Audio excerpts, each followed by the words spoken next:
Mike. Bless you. God bless you. Thank you. Doing all that, I John. not catch the flu for the night sober. I don't know what that's all about. It's still not too late to go home. That's more than I expected. I'm sorry. I've avoided it so far this year. Last year I've avoided it this year.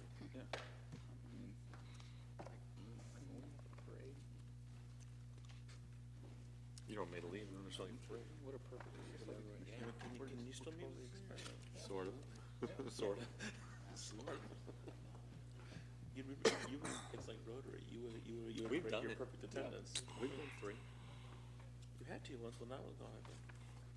What's the date? I've never missed one. I know it's not the 13th. You know, that's all I know. But I really they try to mess me up sometimes. I'm testing. They try to see if I'm reading. It says Almost 5 years. January 13th. That's impressive. For 2 kids and a wife, that's impressive. Maybe tonight's tonight. Take off. I now call all the regular session meeting of the Board of Commissioners of the City of Tarpon Springs on Tuesday, January 27th at 6:30. Roll call. Mayor Archie, Here. Vice Mayor Larson, Here. Commissioner Tarpon. Here. Commissioner Banther. Here. Commissioner Sieber is absent and excused. Tonight's invocation will be given by Reverend Jack Long of Regional Medical Center, Bayonet Point. Will everyone stand? Please remain standing for the Pledge of Allegiance following. Heavenly Father, we gather here to do the business of the people, to do what's right, to do those things that are best for all. We ask today for your wisdom, for your strength, for your help. Today we also ask for your protection from our enemies and from the foolishness of men and evil. Lord, we continue to be touched by the losses we've had in recent weeks. Give us grace and comfort. May your hand shelter our families, our workers, and our people. May we be unified in our efforts for righteousness, for justice, for progress and peace. Bless Mayor Archie, our Vice Mayor, each commissioner, and all these leaders and your people here in Tarpon Springs. We pray in your precious name. Amen.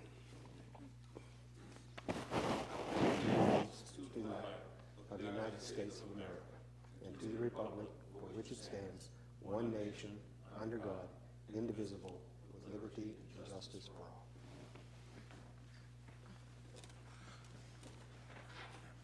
We'll now go to public comments on any item that will not be discussed this evening.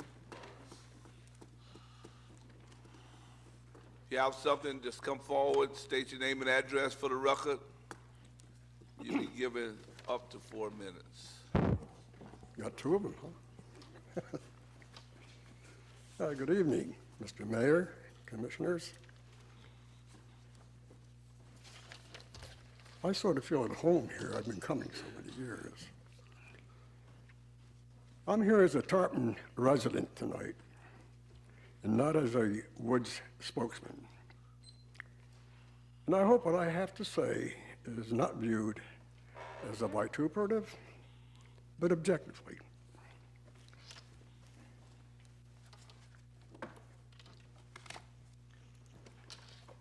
I'm a 3-star World War II veteran with a hope that I'll make it to my 90th birthday in April. I've been a property owner since the 70s and a resident and city activist since 1985. I've lived through the administrations of Mayors Tom Ash, Anita Protos, Frank Donato, and now David Archie. Likewise, City Manager Shoemaker, Carey, Vatikiotis, Pozovac, and now Mark LaCourse. I'm looking back on last year. 2014 was an eventful year for our city government. We had the protracted debacle of Linger Longer, which could have culminated in a financial burden. The unfortunate failed architectural design to give the Sponge Docks area a new look, which cost the taxpayers approximately $400,000. and the departure of 3 critically needed professional employees and others, and perhaps a few albeit lesser moments. Now, where am I coming from? My degree and certifications are in labor and industrial relations with minors in industrial management and executive administration. My career is varied, but the emphasis was on as a founder and CEO of the most effective and result-producing National Construction Employers Association, headquarters in Washington, D.C. for 26 years, and bless us, it's still going. And for the Doubting Thomases, all of this is on Google and a lot more. And I believe I'm qualified for what follows. I was delighted to hear the report on the status of the unions representing the police and the fire departments involving pensions and other matters at the last BOC meeting. It told me all is well with the police and firemen, and for that, I'm very pleased. After all, it was the unions with the impetus from the 1920s and forward that created our country's middle class and the realities of the American dream. And I was privileged to witness these events because I was born before the election of Franklin D. Roosevelt and the enactment of the National Recovery Act, the Work Progress Administration, better known as the WPA, the Wagner Act, which really was the genesis of the yet-to-come labor protection statutes that the Civilian Conservation Corps, CCC, and most importantly, the National Social Security Act. I witnessed all that in my time. And now to the question I'm really concerned about. I think it is great that the policemen and firemen can bask in the security that the unions provide for them and speak for them individually or collectively. But what about the security and protection for the rest of the city's employees? They don't have a union representing them. Why don't they have a union like the policemen and firemen? They're not second-class citizens.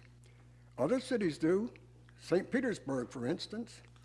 And in the absence of a union, just who speaks for them when they feel that they've been wronged by management or under other varied conditions? And so in the absence of a union, there ought to be a committee consisting of non-affiliated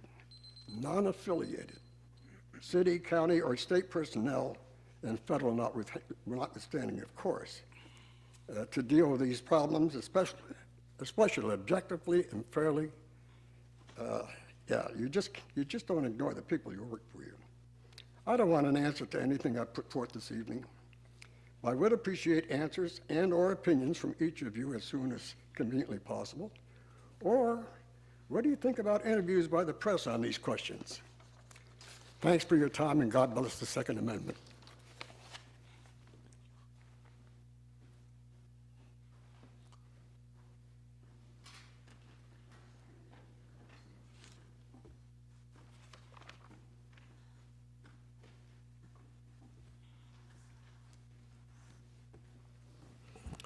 Good evening. My name's Dave Lobb. My wife and I own a parcel of land on Wideview Avenue listed as 504, Lot 12.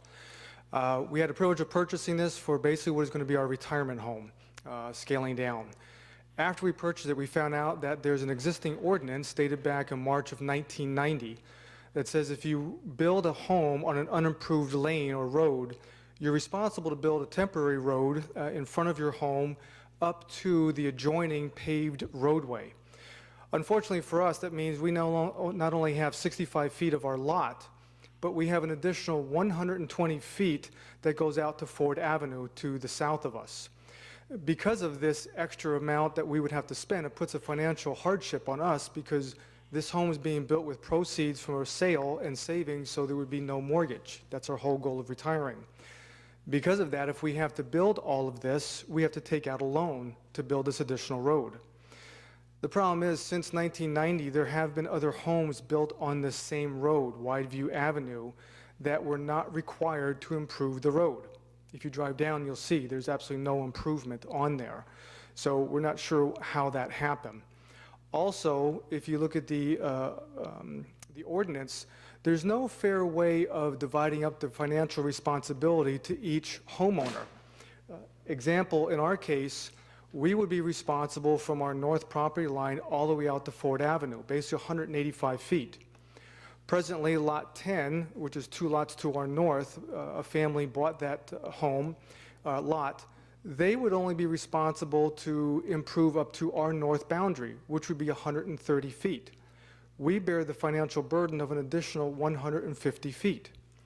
Lot 11, which is in between us, if anybody were to buy that lot and or build on that lot, they would have no financial hardship because the road would be complete. So they would have no responsibility whatsoever.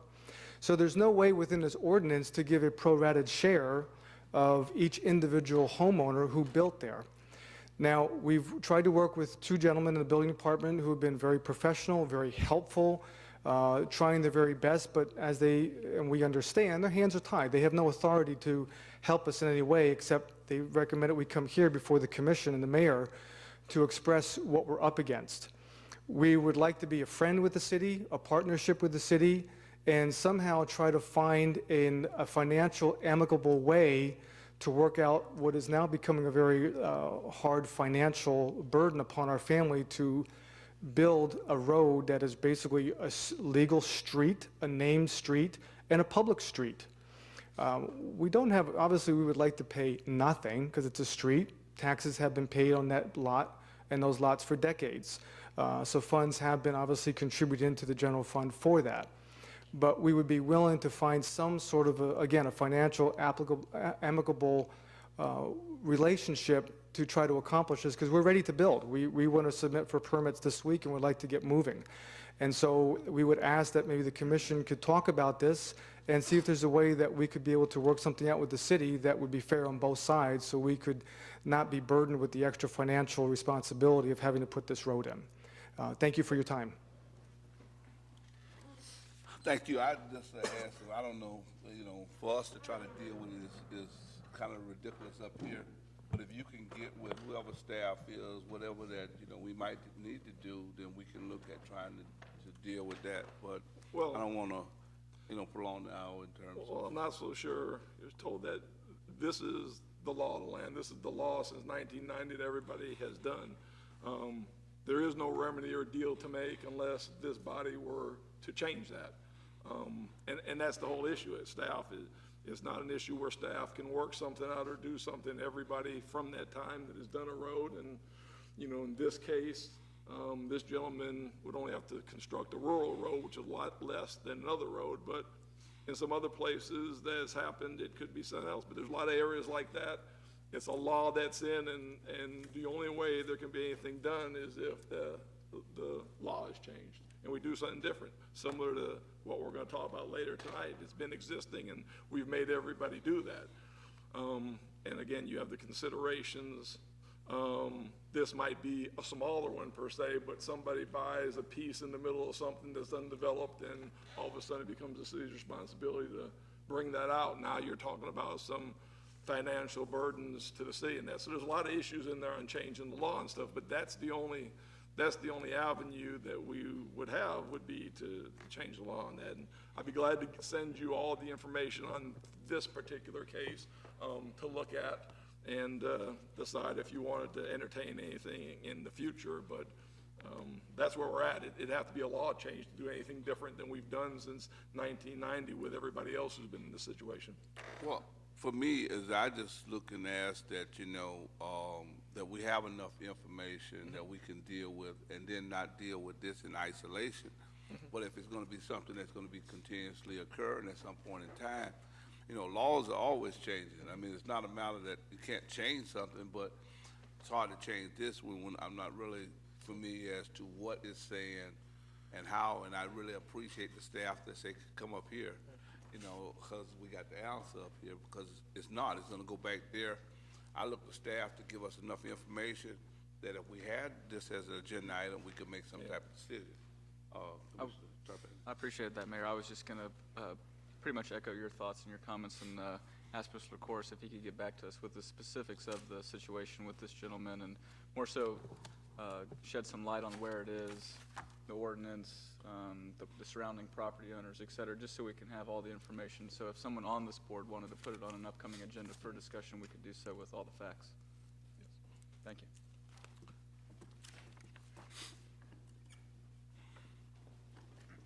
Good evening. My name is Peggy Kern. I live at 1028 Marshview Lane in Tarpon Springs. I'm here to ask the board for some more information about the lack of basketball courts on the west side of alternate 19. I have done some research on the project, but have been unable to get some specific information that would allow myself and other residents who are interested in this to understand why it's taking so long, or if there's anything that we can do to help this process. Specifically, we still need to find out is, from what we understand, is why the recommendation from the Parks and Recreation Advisory Board for a basketball court at the First Baptist Church has not been implemented.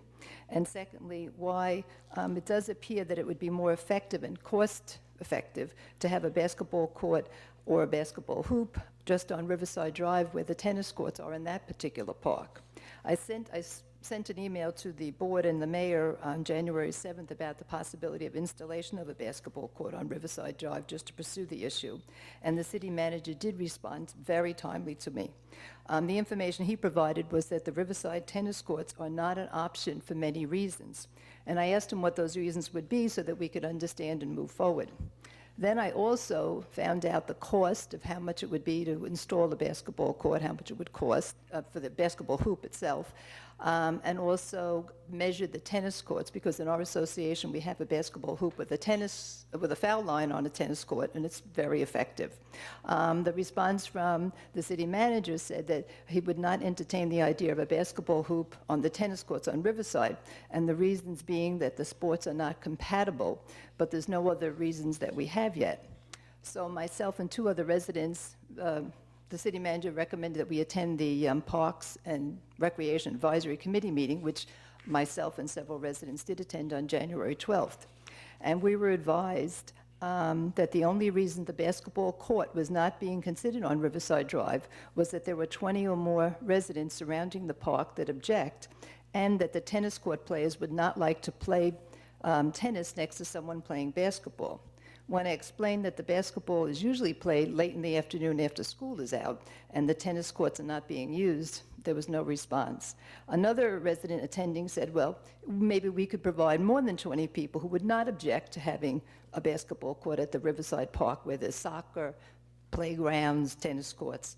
The committee said no, they still would not consider Riverside.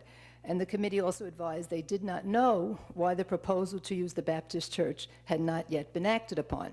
So then I went to the minutes of the meetings for the Park and Recreation Advisory meeting from May, September, and November.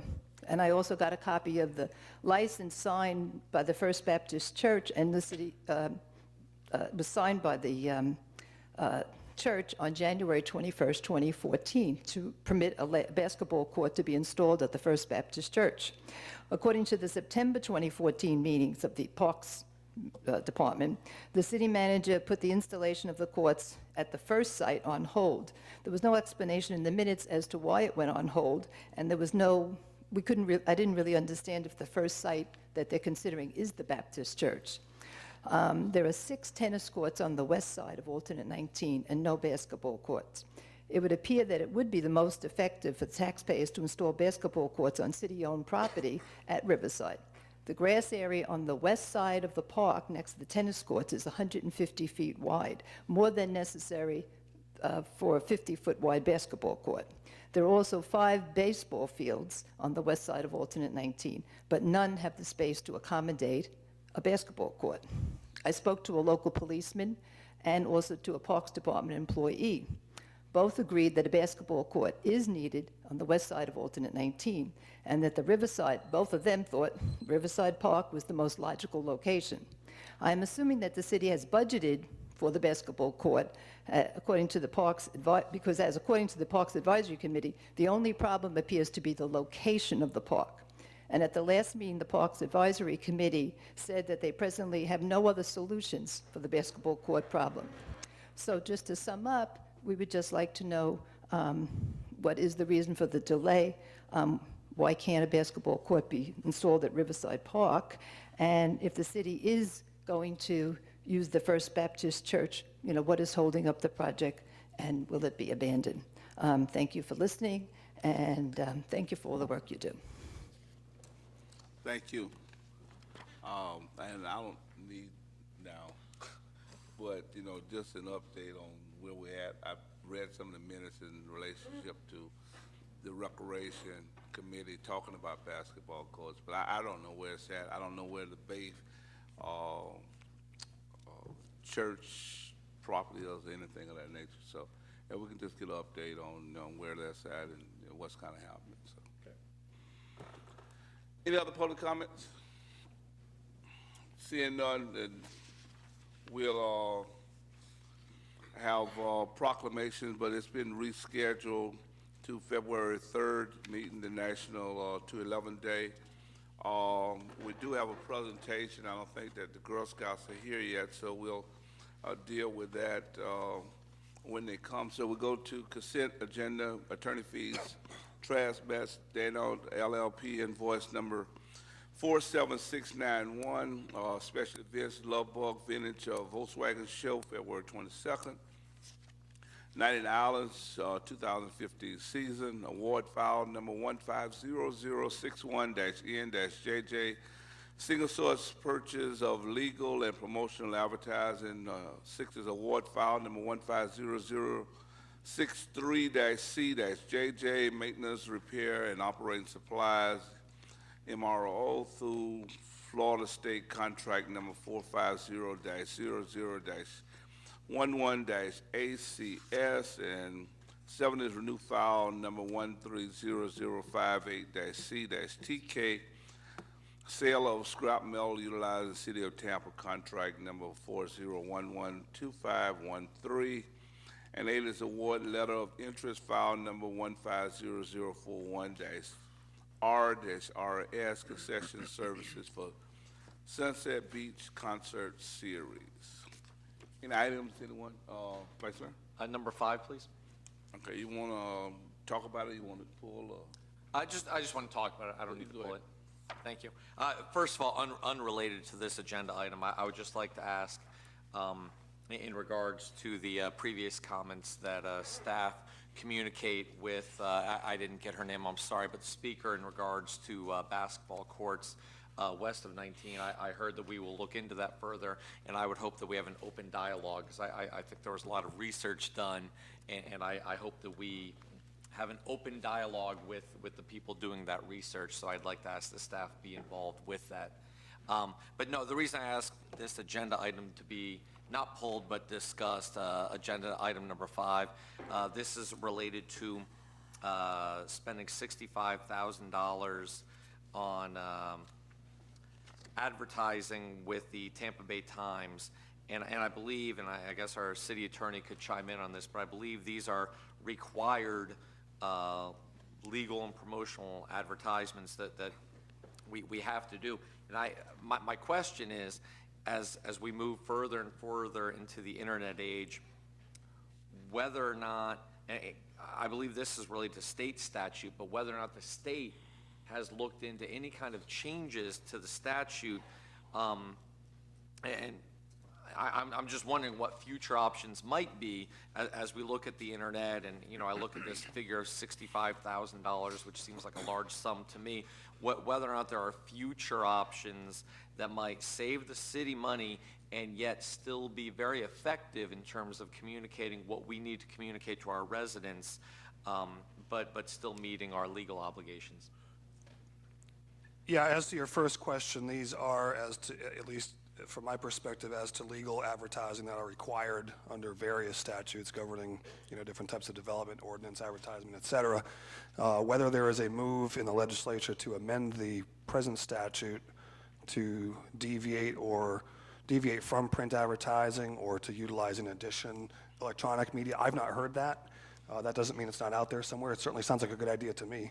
Although I suspect if that happens, there would be some countervailing measure to be sure that that is compensated in some way. That's just my guess, but I've not heard of any of that. If I hear about it, I'll certainly pass it on to the city. Thank you. Any other? Shall we entertain a motion? Move approval. Second. Any public comments on these items? Roll call. Commissioner Banther? Yes. Excuse me. Commissioner Terrapini? Yes. Vice Mayor Larson? Yes. Mayor Archie? Yes. We'll move back to, I think, item number 2, Girl Scout Bronze Is everybody here? Project Troop 1142. Carrie, why don't you come up and introduce this? On Martin Luther King Day, I had the honor of going out and seeing this Girl Scout project that Carrie will talk about in a minute. It's a little free library, and the first one, or we do have another one, I guess, but the first one that we have been involved with is now at the Splash Dog Park. So Carrie, why don't you tell us about it? And at the hearing, I told them that the mayor would really love them to come before the commission so it can be on television and give them some certificates of appreciation. So we'll do that afterwards. But why don't you tell them, Carrie, about the project and, you know, this one and what catalyst it might be for the future in town. Yeah, I'd be happy to. We do have one at the Kaboom Playground at Citizens Alliance for Progress. This one is at the Splash Park and the Dog Park, and we were approached by Troop 1142 and Andrea Weaver, the troop leader, to do a partnership with the city to have a little free library. I'm sure you've probably read about them. They've been in the news. Other cities have done them, where you have a book box where people can come, take a book, leave a book. It's all free so that people can enjoy reading while they're out at our parks or different locations. So we were very excited to partner with the Girl Scouts, and as you can see, they're all here. They did a wonderful job. It's a nice themed one that looks like a dog. And the girls also got some help from Home Depot, and they partnered with them as well to give them supplies and the paint and all the tools, and they worked with them. So we had the official installation, I think, just about a week ago, and we're very excited to present it to you. And it's a partnership with the city and the Girl Scouts. And we hope to have other ones. Our Friends of the Library group is interested in doing some, and the Rotary Club has expressed interest, so we hope to work with the city manager and to see about expanding this around the city. Do you want to bring up Andrea now? Yeah. Okay, do you want to come up and talk about the girls and all their efforts and all your hard work? We really do thank the city for partnering with us on this, because without your help, the girls would not have been able to apply for their bronze award. As the girls move through scouting, there are 3 levels of awards: bronze, silver, and gold. And the gold is equivalent to a Boy Scout Eagle Award. And in order for the girls, when they are older, to go for their gold award, they must first complete the bronze. And they work together as a troop. The girls came up with the idea, they researched it, they raised money. Each one of them was responsible for a portion. They raised the books and got the books donated and drew the picture of what they wanted. And the gentleman at Home Depot took that drawing and made it. And Mr. Calvis was very kind in working with the girls to make sure that everyone was happy with the outcome. And so now that it is complete and finished, we will be sending in our application for our bronze award, and I'm hoping that the Girl Scouts of the United States will award our troop and the girls who worked on their project their bronze award. That's it. Well, I just want to thank all of you, and I'm not sure if y'all waited because of me or y'all wanted to be on TV. But what I'm going to do is I'm going to come over here and I'm going to have Mr. Calvin on you to read these so I don't butcher people's names. And then I will give them the award and shake each one of their hands so they'll have some extended time on TV. The what? All right. Brianna Weaver.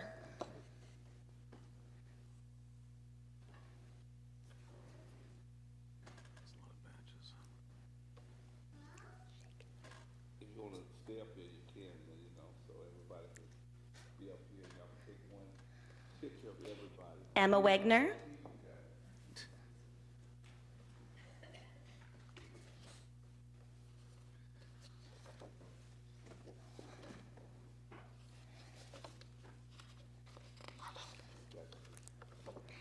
Brenna Keiderling.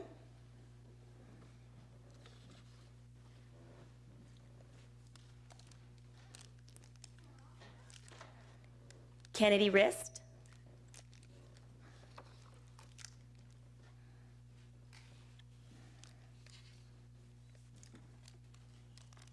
Olivia Wolcott.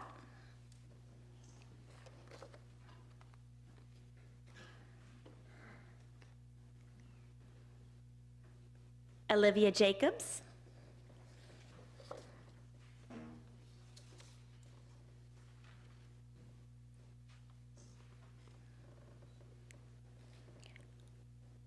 Monira Bush.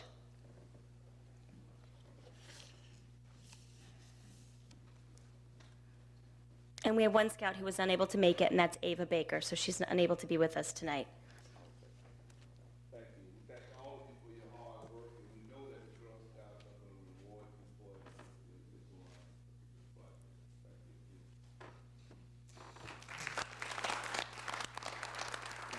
Thank you. Thank you.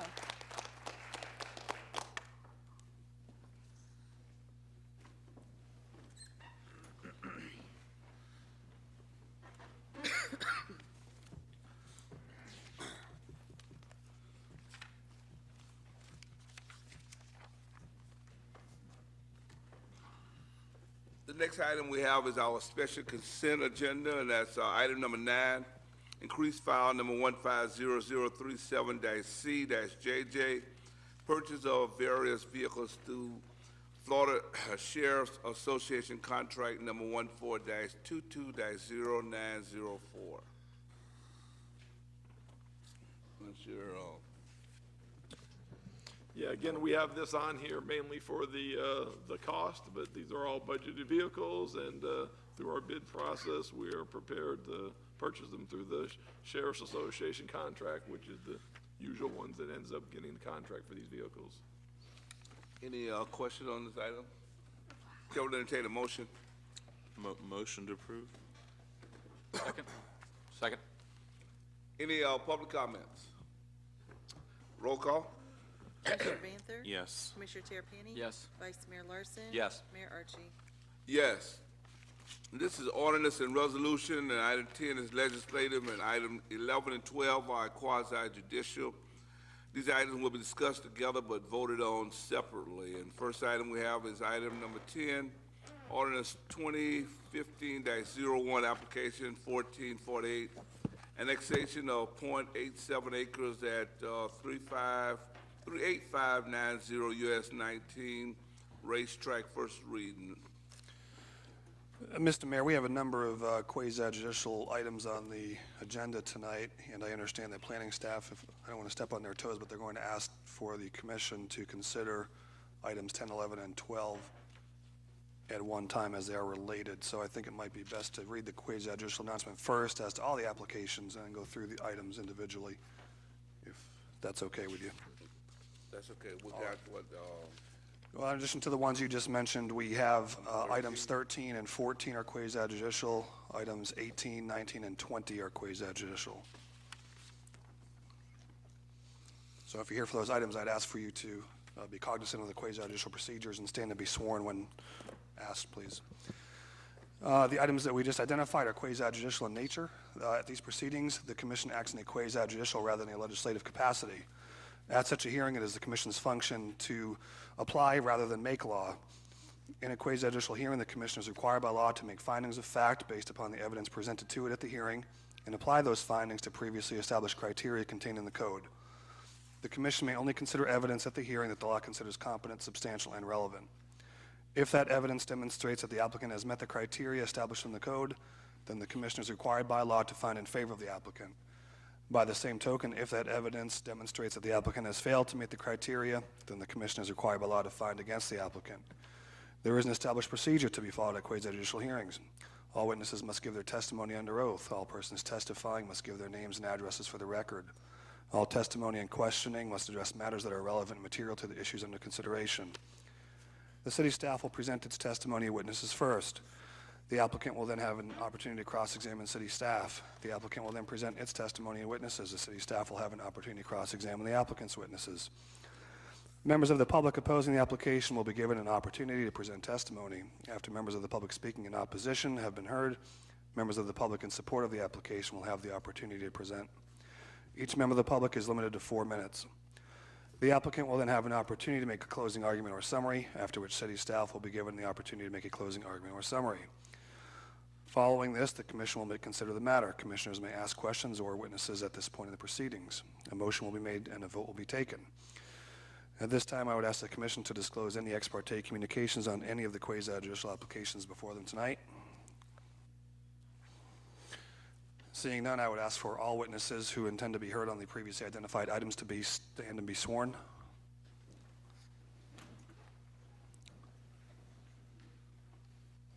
Do you swear or affirm, you're raising your right hand, thank you for that.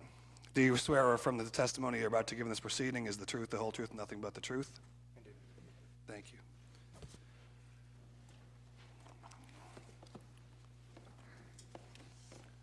As to items 10, 11, and 12, we'll read those first and then turn it over to staff. Ordinance 2015-01. An ordinance of the City of Tarpon Springs, Florida, annexing .87 acres more or less of real property located at 38590 U.S. Highway 19 North, lying in the south half of Section 19, Township 27 South, Range 16 East, providing for findings and providing an effective date. That's the first reading of Ordinance 2015-01 by title only. Second reading will be held on February 3rd, 2015. The ordinance was published in the Tampa Bay Times by title only with a map on December 26, 2014 and January 23rd, 2015. Ordinance 2015-02, an ordinance of the City of Tarpon Springs, Florida, amending the future land use map of the City of Tarpon Springs, Florida for property located at the southwest corner of U.S. Highway 19 North and Klosterman Road, lying in the south half of Section 19, Township 27 South, Range 16 East, from Pinellas County future land use designation of ROR, Residential Office Retail, to City of Tarpon Springs future land use designation of ROR, Residential Office Retail, and amending the official zoning map of the City of Tarpon Springs, Florida, for said property from Pinellas County zoning designation of CP1, Commercial Parkway District, to City of Tarpon Springs zoning designation of HB, Highway Business District, providing for findings and providing an effective date. It's first reading of Resolution 2015-02 by title only. Second reading will be held on February 3, 2015. The ordinance was published in the Tampa Bay Times by title only with a map on December 26, 2014 and January 23, 2015. Ordinance 2015-03, an ordinance of the City of Tarpon Springs, Florida, amending the future land use map of the City of Tarpon Springs, Florida for property located at the southwest corner of U.S. Highway 19 North and Klosterman Road, lying in the south half of Section 19, Township 27 South, Range 16 East, from the future land use designation of I institutional to the future land use designation of ROR, Residential Office Retail, and amending the official zoning map of the City of Tarpon Springs, Florida for said property from the zoning designation of PSP, Public Semi-Public District, to the zoning designation of HB, Highway Business District, providing for findings and providing an effective date. This first reading of Ordinance 2015-03 by title only. Second reading will be held on February 3, 2015. Ordinance was published in the Tampa Bay Times by title only with a map on December 26, 2014 and January 23, 2015.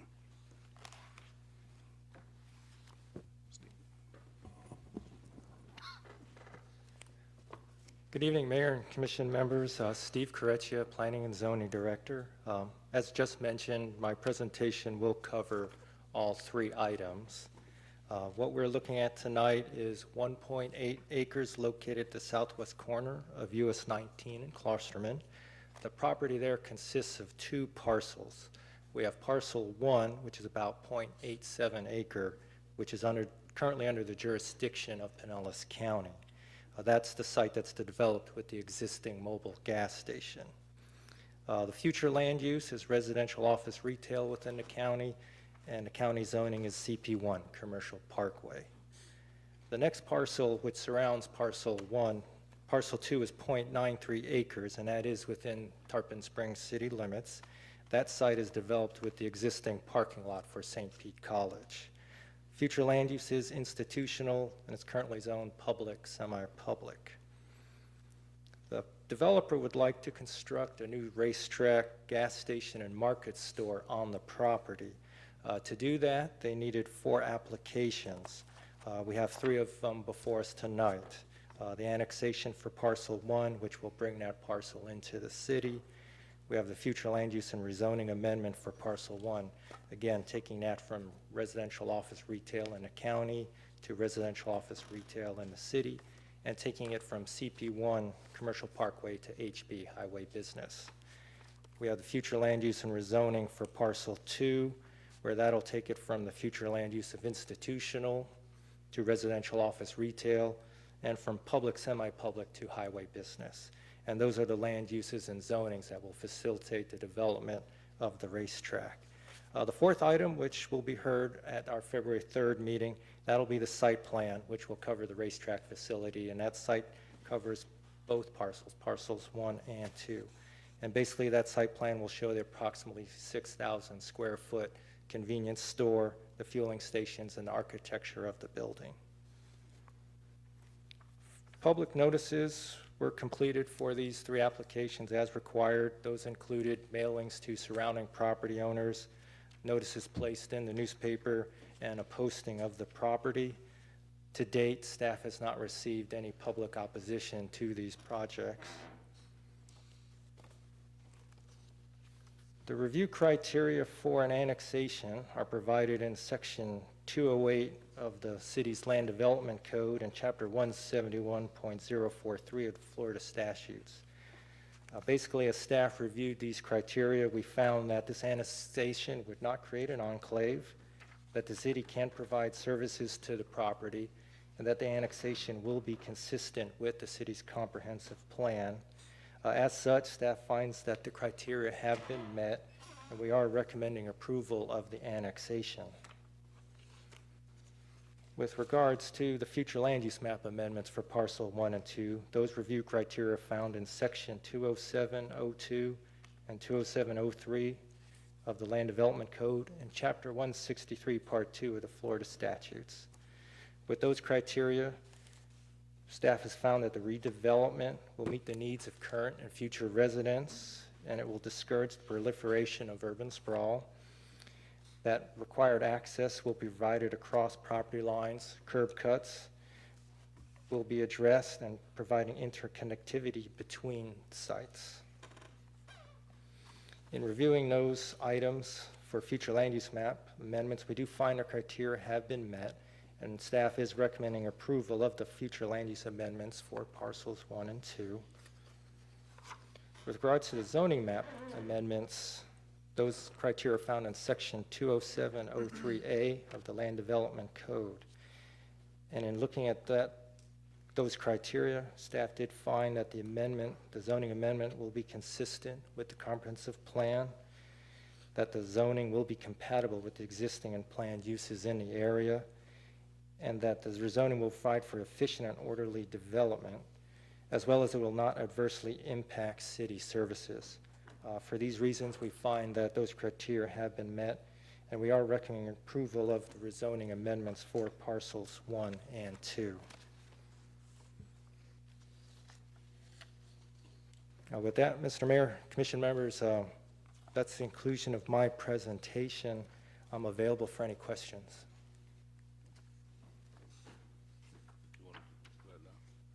If you want to, it's up to you. You have anything? Anybody have any questions? No questions, but.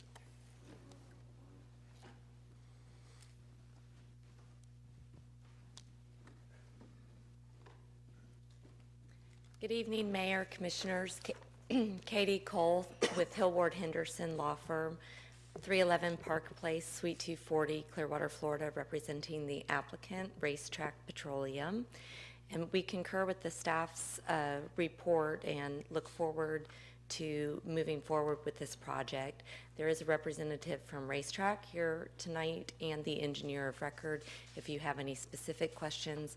Otherwise, I'm happy to sit down and respond to any questions of you or anyone from the audience if necessary. Any questions? Thank you.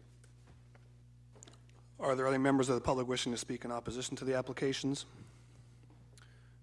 Any members of the public wishing to speak in support? Any closing statements from either party? Thank you. No questions. Chair will entertain a motion for ordinance 2050-01 as far as annexation of 0.87 acres. Move for approval. Second. Roll call. Commissioner Banther? Yes. Commissioner Terrapini? Yes. Vice Mayor Larson? Yes. Mayor Archie? Yes.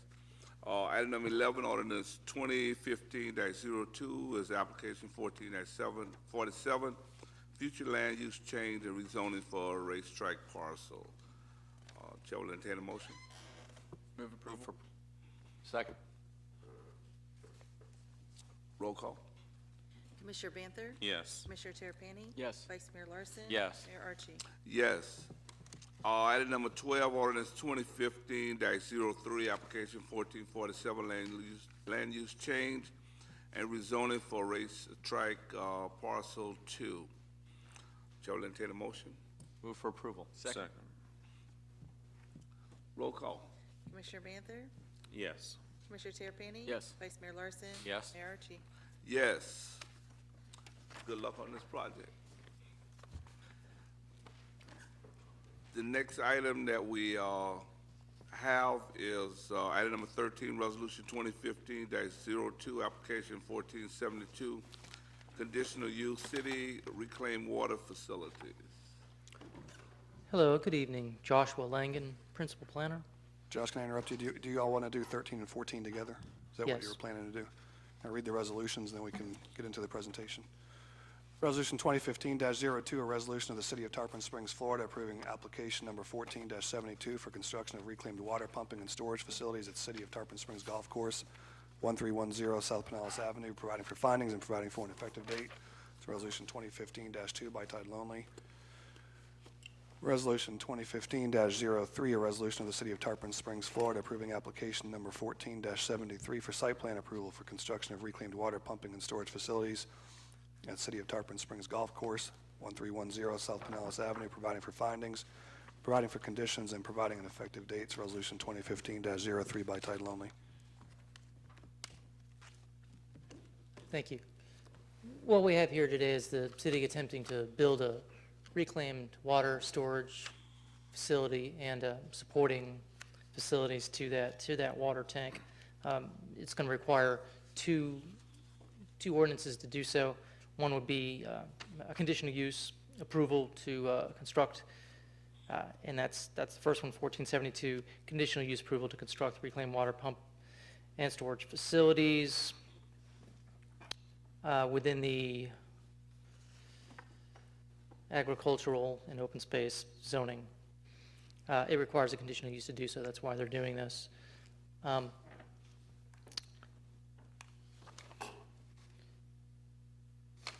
So basically what you have is what we're looking at is a light utility service is what the definition this falls under. And that it does require conditional use in the agricultural zoning. It's a standalone water storage distribution facilities. It meets the definition. Looking at other standards for review, the property is in a predominantly residential area. Yeah, it is appropriate to the area. The size of the property helps to mitigate the impact. It is a large facility, but it's such a large property that it's located on that will help to mitigate the size as well as the landscaping that's going to be used to help buffer. The conditional use is consistent with the goals and objectives policies of the comprehensive plan. The project will help to implement the capital improvements and utility elements of the comprehensive plan. The conditional use will not result in significant adverse impacts to the environment and historical resources. The conditional use would not adversely affect adjoining property values. No impacts are expected. The conditional use would not adversely impact nor exceed the capacity, the fiscal ability of the city to provide available public services. Indeed, it will do the exact opposite. It will make it less expensive to provide public services because we can offer potable water instead of drinking water to water lawns and things like that. It will help the city in that regard. TRC has met and reviewed the project. I have not received complaints at my desk with regards to this. It's been properly noticed. Staff recommendation is that it's met all the review criteria, and we recommend approval. That's the conditional use portion, and I'll just add, right now that we have Paul Smith in the audience to answer any questions of a technical nature. They also held numerous public workshops at various locations with full color graphics and full explanations, and they made themselves available. There has been a very thorough public input process for this. To look at the site plan, which is related to the conditional use permit application, they are required to have a site plan and to have it reviewed and approved by you. Again, it's very similar. The comprehensive plan, it gets into a little bit more detail about how it meets the comprehensive plan. It meets the capital improvements element to construct capital facilities needed, meets the utilities element, particularly the water supply facilities work plan, goal 1, to ensure that sufficient potable water is available. Well, by providing non-potable water, you free up potable water for those appropriate uses. Concurrency and level of service, we do meet concurrency because indeed we're adding to capacity, we're not subtracting from capacity. In short, staff recommendation is that all the goals and objectives of the comprehensive plan have been met, and we recommend approval of the project. And like I said, I'm available for any questions, and we have engineering staff here available as well. Any questions? Commissioner Tarpon. Thank you. One question, and I just want to make a comment that I'm pleased with the way staff handled this project and with the public workshops that were held in excess, just to make sure that everybody was informed and concerns were addressed. I do have a quick question for you, Mr. Smith, if you're available.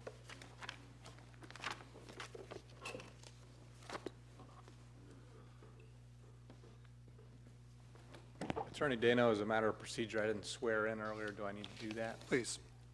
Do you swear or affirm that the testimony you're about to give in this proceeding is the truth, the whole truth, and nothing but? Yes. Thank you, sir. Mr. Smith, last week, or at our last meeting, Mr. Robertson gave a detailed presentation, which was really informative, and I had several questions which he answered, so I appreciate that. He did mention something that I thought was very interesting in the sense that this new holding tank will allow more capacity for the ponds that are on the golf course for stormwater. Mm-hmm. And I know in specific you mentioned, or he mentioned at our last meeting, that in specific the area of alternate 19, there would be some capacity at that pond so that area wouldn't be flooded as much.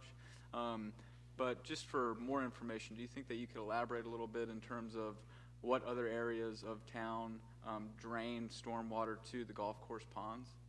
Sure. Paul Smith, Public Services Director.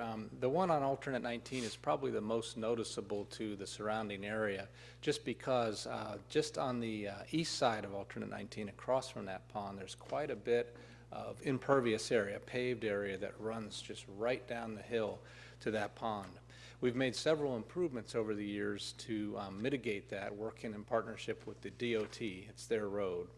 And we've actually, you've probably noticed, if you compared 10 years ago to 5 years ago, tremendous improvement. We probably almost doubled the capacity of that roadway to accept stormwater. We used to have to close the road down in that area under extreme events due to the flooding, and I think that's really decreased, even though we've had some pretty extreme weather events. So, but back to your question, really that's the main pond where the surrounding area would notice, with exception to the Green Dolphin community. There's a pond on the very north boundary there that we share with them. Mm-hmm. And any additional capacity in the main pond in the middle will serve to just alleviate how much stress is put on these other ponds to collect the stormwater. Thank you.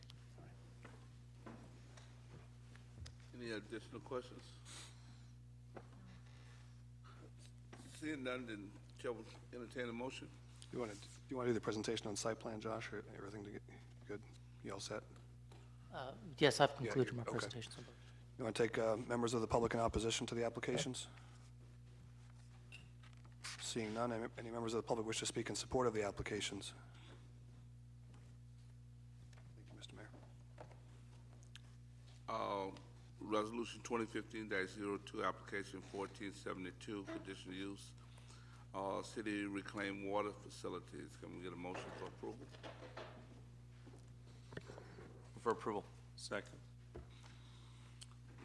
Roll call. Commissioner Banther? Yes. Commissioner Terrapini? Yes. Vice Mayor Larson? Yes. Mayor Archie? Yes. We have item number 14, resolution 2015-03, application city reclaim water, facilities, pumping and storage facilities site plan. Got a motion? Move approval. Second. Roll call? Commissioner Banther? Yes. Commissioner Terrapini? Yes. Vice Mayor Larson? Yes. Mayor Archie? Yes. Item number 15 is resolution 2015-08, authorized signatories. I think this is to add Mr. Herron's name. Yes. Resolution 2015-08, resolution of the Board of Commissioners of the City of Tarpon Springs, Florida, designating certain officials as authorized signatories on negotiable instruments of the City of Tarpon Springs. Resolution 2015-08 by title only. Any questions on this item? Chair will entertain a motion. Motion to approve. Second. Any public comments on this item? Roll call? Commissioner Banther? Yes. Vice Mayor Larson? Yes. Mayor Archie? Yes. Item number 16, ordinance 2015-04, amending fire pension plan. This is second reading.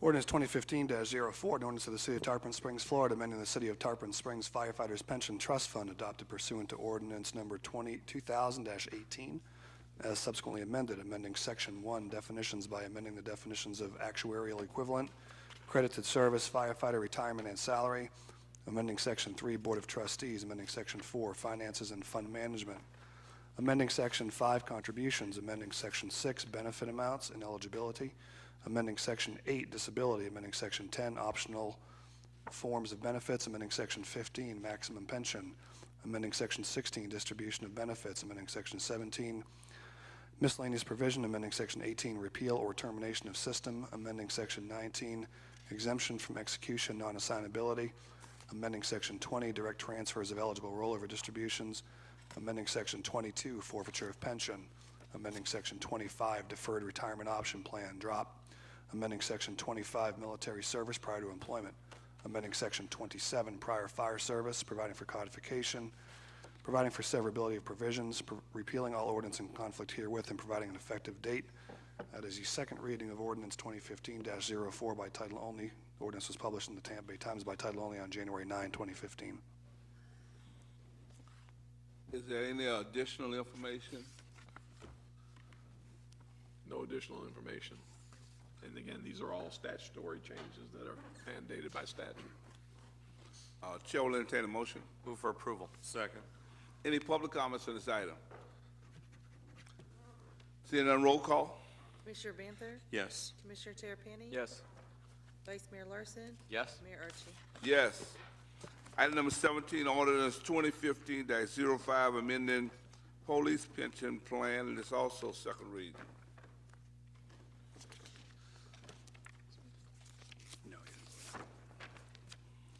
Ordinance 2015-05, an ordinance of the City of Tarpon Springs, Florida, amending Chapter 2, Administration, Article 3, Pensions and Retirement, Division 1, generally paragraph 2 to 35, additional benefits for police officers of the Code of Ordinances of the City of Tarpon Springs, amending Section A, definitions by amending the definitions of actuarial equivalent, credited service and salary, amending Section C, Board of Trustees, amending Section D, finances and fund management, amending Section F, benefit amounts and eligibility, amending Section G, pre-retirement death, amending Section H, disability, amending Section J, optional forms of benefits, amending Section O, maximum pension, amending Section P, distribution of benefits, amending Section Q, miscellaneous provisions, amending Section R, termination of the plan, amending Section S, exemption from execution, non-assignability, amending Section U, forfeiture of pension, amending Section X, direct transfers of eligible rollover distributions, amending Section AA, prior police service, amending Section BB, deferred retirement option plan, providing for codification, providing for severability of provisions, repealing all ordinances in conflict herewith, and providing an effective date. It's a second reading of ordinance 2015-05 by title only. Ordinance was published in the Tampa Bay Times by title only on January 9, 2015. Thank you. Again, the same with this item, no changes, and again, they are all statutory requirements that we need to do for the pension. Chair will entertain a motion. Move approval. Second. Any public comments on this item? Roll call. Commissioner Banther? Yes. Commissioner Terrapini? Yes. Mayor Archie? Yes. Item number 18, ordinance 2014-18, application 14-33, vacating a portion of Pine Street right-of-way east of US 19 to Jasmine Street, Cypress Trails. This is also second read. It is, and Commissioner, we have 3 additional related applications, and so I'd suggest that we use the same procedure. I'll read the ordinances and we'll do the plan. I would note also that we've had a quasi-judicial proceeding on item 18 on first reading, and so I'd ask staff and applicant to identify for commission if any circumstances or conditions have changed relative to that application. Ordinance 2014-18, an ordinance of the City of Tarpon Springs, Florida, vacating right-of-way for a portion of Pine Street measuring 978 feet from Jasmine Ave heading west, providing for recordation in the public records of Pinellas County and providing an effective date. It's a second reading of ordinance 2014-18 by title only. The ordinance was published in the Tampa Bay Times by title only on January 16, 2015. Resolution 2015-01, a resolution of the City of Tarpon Springs, Florida, approving application number 14-09 for site plan approval for a multifamily housing project to be located along Jasmine Avenue between Spruce Street and Tarpon Springs Avenue, providing for findings, providing for a certificate of concurrency, providing for conditions, and providing an effective date. It's first reading of resolution, or the resolution 2015-01 by title only. And finally, resolution 2014-04, resolution of the City of Tarpon Springs, Florida, approving application number 14-74 for an alternative dimension plan conditional use permit approval for a multifamily housing project to be located along Jasmine Avenue between Spruce Street and Tarpon Springs Avenue, providing for findings, providing for conditions, and providing an effective date. Resolution 2015-04 by title only.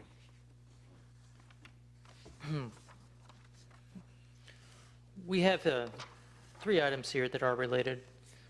Basically, we are looking at a site development plan to build townhomes along Jasmine Avenue.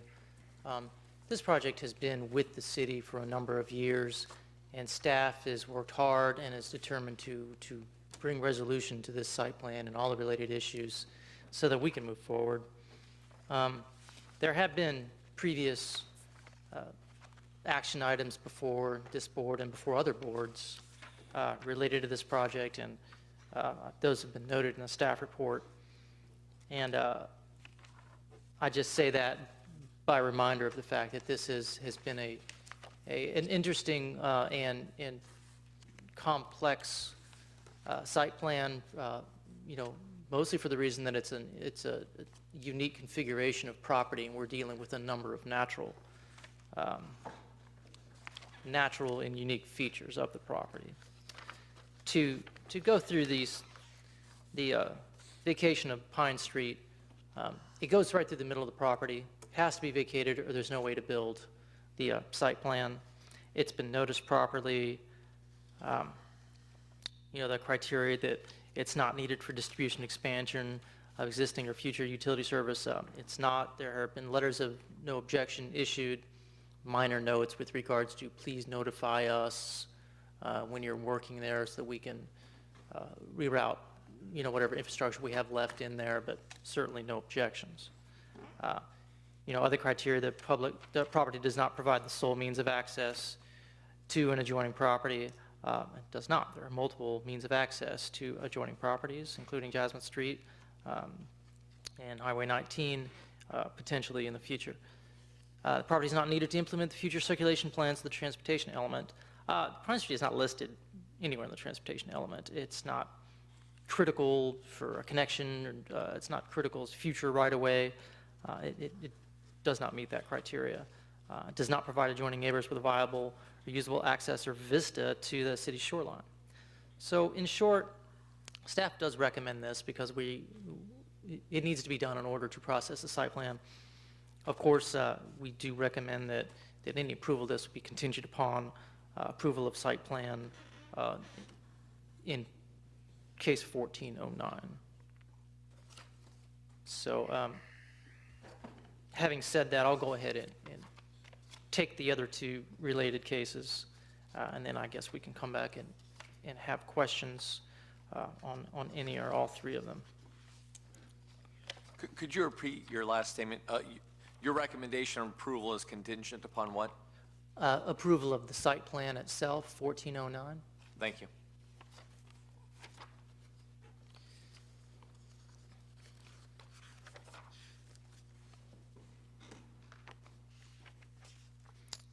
Okay, we have this a little bit backwards from the last one, and then we're going to look at the site plan before the conditional use. I'll just state, however, that the conditional use will be a request for an alternative dimension plan that you will see in the site plan review. So that is the reason they are related. So basically, we're working at a site plan that's, the applicant is requesting a 95-lot townhome subdivision. We're looking at 36 lots for phase 1, 59 lots for phase 2. The zoning meets the criteria. I believe there was a rezoning before I was hired, before this was put together, that paved the way and put the correct zoning in place for the project. Background, as I said, there's been a land use map change. There's been a variance to reduce some wetland buffer requirements and a few sidewalk requirements, reduce some rear yard setbacks. There's been another sidewalk variance with regards to the clubhouse, and these were approved. And there are the other two cases that are related to this as well. So looking at the site plan review, the traffic impact study has been completed, and with the improvements that have been built since that traffic impact study was completed on Tarpon Avenue with the light there, there's good transportation infrastructure for the plan. With small note here, and I'm going through the site plan review criteria, the only thing, well, one of the things that I want to note here is that there's no lighting plan. Applicant's not required to come up with a lighting plan. It's not required to light. However, speaking with the applicant, he can address this. They do plan on addressing the lighting issue, and I think at some point they will come forward with a lighting plan. But right now, the plan can't proceed. Detailed signage has also not been requested. And one of the reasons for that is the signage is related to a wall that they're going to build, and also related to some of their public art requirements. So when they meet their public art requirements, I think they're going to have decorative elements, and this has been pre-vetted as to being possible with the wall and the signage. So that's why you're not seeing anything other than necessary signage, such as entrances and speed limits and sort of the signage, directional signage, need to get around and note the proper circulatory and other parking handicap requirements that the circulation plan is going to need. Looking at the comprehensive plan review, future land use element, it's consistent with goal 2 to ensure new development, is consistent with public facilities needs of current and future residents, making sure that there's suitable land available to support proposed development. And we're making land available by working with a difficult site. Or in the issuance of development orders, we are working very hard to issue development orders to comply with adopted level of service. We're making sure they're all in compliance with local established levels of service standards. We've met concurrency. With regards to the housing element, City of Tarpon Springs, Goal 1, shall provide a mix of adequate housing to meet the need of existing and future populations. So I think this is important. Our population is growing. We need to house people. What we have here is a townhome development, very similar to a development across the street. Not everybody's looking for a single family, and this provides yet another type of housing product for future residents. Concurrency level of service analysis, certificate of concurrency was issued. Recreation, there's no improvements needed. Transportation, the transportation needs have been met through the transportation impact study. As I mentioned, the art design standards, they are going to be met through a public art wall prior to vertical construction, and that's written in here. Staff recommendation is, and again, I'll probably have a few more details on the lot configurations themselves when I review the conditional use permit and the alternate dimension plan here in the next case. But basically, the staff recommendation here is this. We have a project that's constrained by wetlands, utility easement. There's a Duke utility easement that runs along the south of the property. There's wetlands in the middle of it, and it's basically a unique configuration.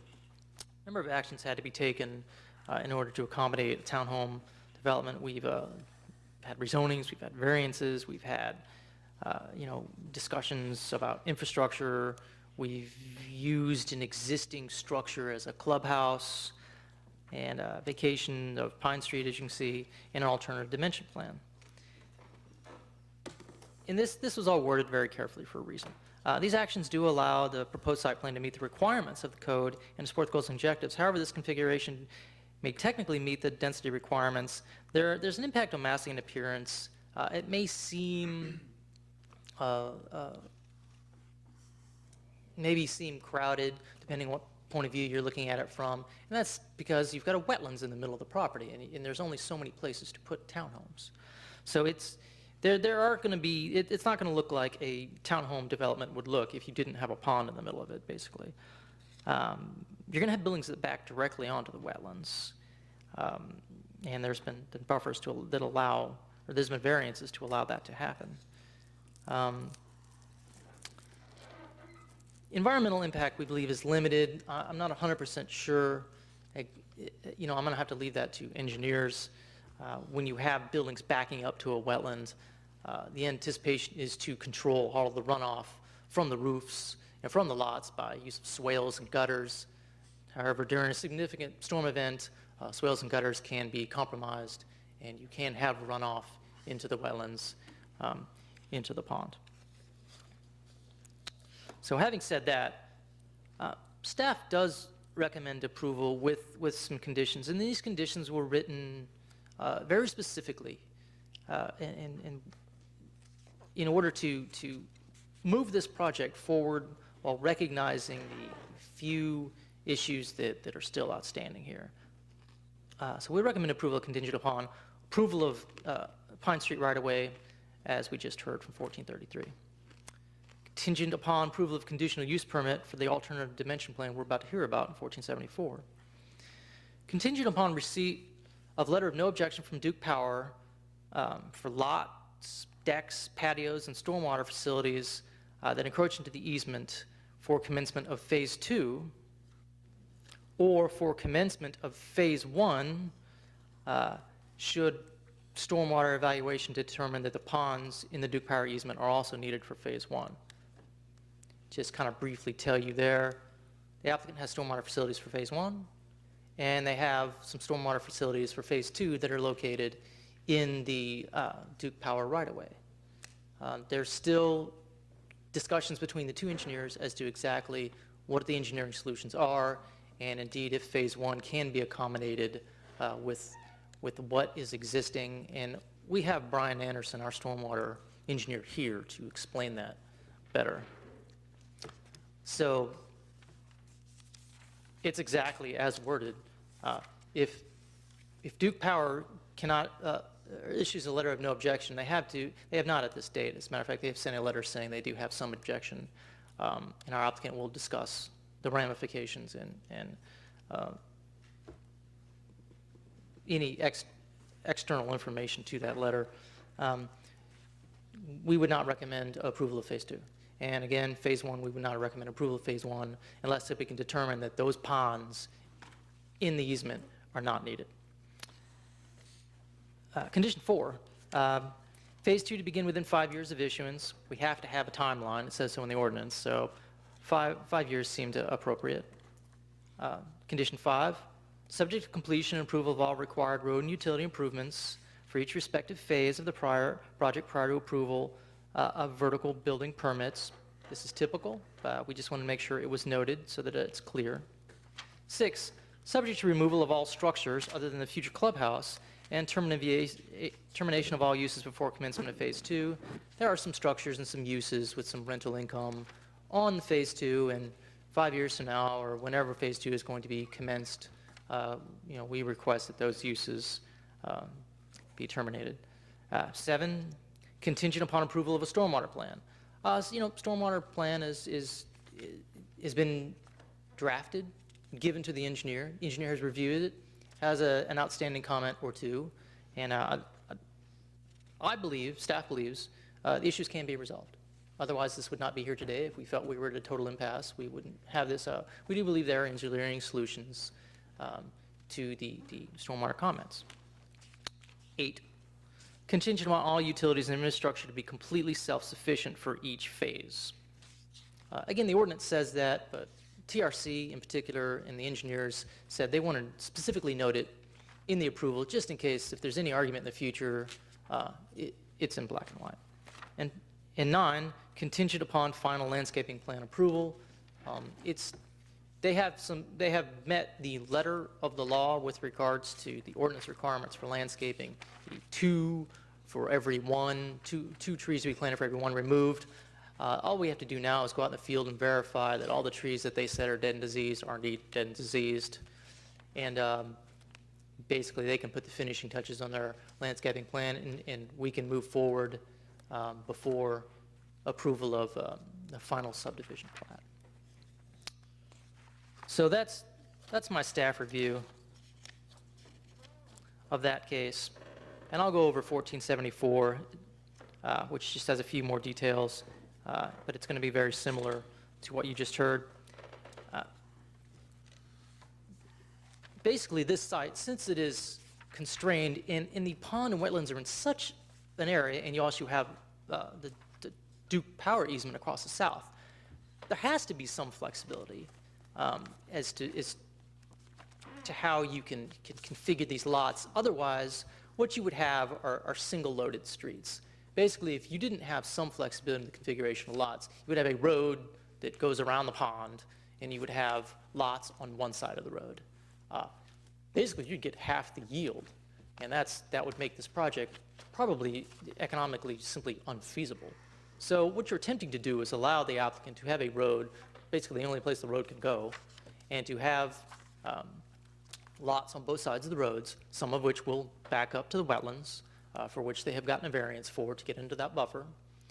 And when you look at what they're requesting, the lot depth is 100. They're requesting on a few lots between 90 and 100. It's not a considerable request. It's not beyond 90, and it says very clearly on sheet 1, lots 1 through 24, you're looking at a lot depth of 90 feet as opposed to 100. In phase 2, lots 37 through 41, 66 through 83, 93 through 94, lot depths of 95.7 feet.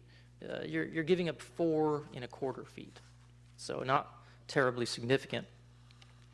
When we look at the standards for review, the compliance with the Land Development Code, alternative dimension plans are specifically listed as possible and something that you can apply for when you're going through site plan review. So they have done so. They have done so at the request of staff as well. When a little bit of background to that is at one point they had lots platted into the street to comply with the 100-foot lot depth. And staff said, whereas that may be legal, I felt that there was some ambiguity there as to how you can plot those into the street. Applicant said, well, you tell us what you see is best. And we said, apply for a conditional use permit alternative dimension plan for lots that don't go into the street. So right now the lots go to the back of gutter. So the applicant has done what we asked the applicant to do. So when we look at this, again, I've gone through the lot widths on this, and you'll see that without this alternative dimension plan, it would be difficult to come up with a site plan that allows for lots on both sides of the street. The intent of the RM10 and zoning district is to allow for higher densities on this portion. We're not trying to do single-family homes here, because that's not what the zoning is saying. This is the best use of the land. Configuration technically meets the density requirements, but when you start taking into account of the pond and the easement, it's going to look a little bit different than if they weren't there. A minor item on this is, since we have lots going to the back of the gutter, the curb and the sidewalk are going to actually be in the lots. However, the applicant is going to put together an easement that allows for proper access and maintenance of those items which would normally be in the right-of-way. So that's a minor note there. Consistent with the goals, objectives, policy is the element of the city comprehensive plan.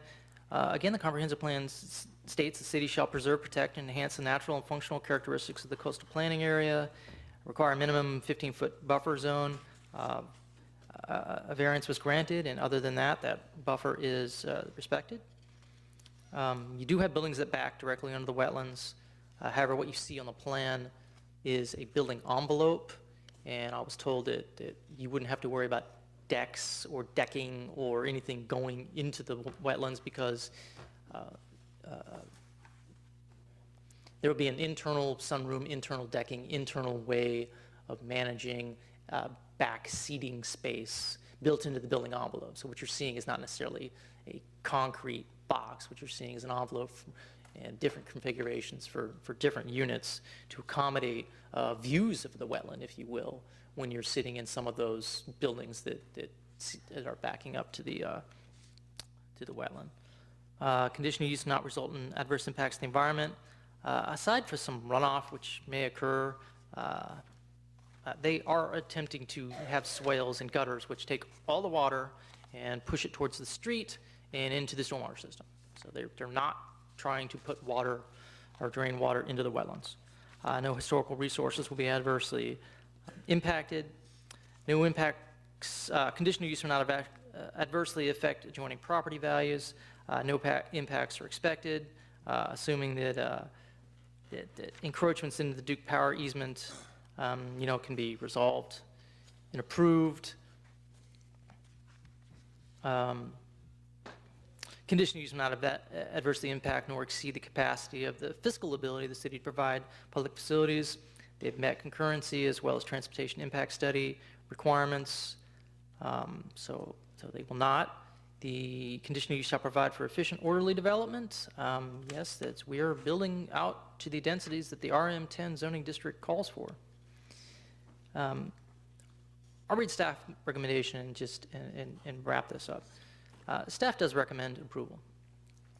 And as you know, there's two phases, and this body can approve phase 1, phase 2, or both phases. The applicant wants you to approve both phases tonight. Contingent upon approval, contingent upon these conditions. Contingent upon approval of site plan 1409, which I just reviewed. Contingent upon approval of the Pine Street right-of-way.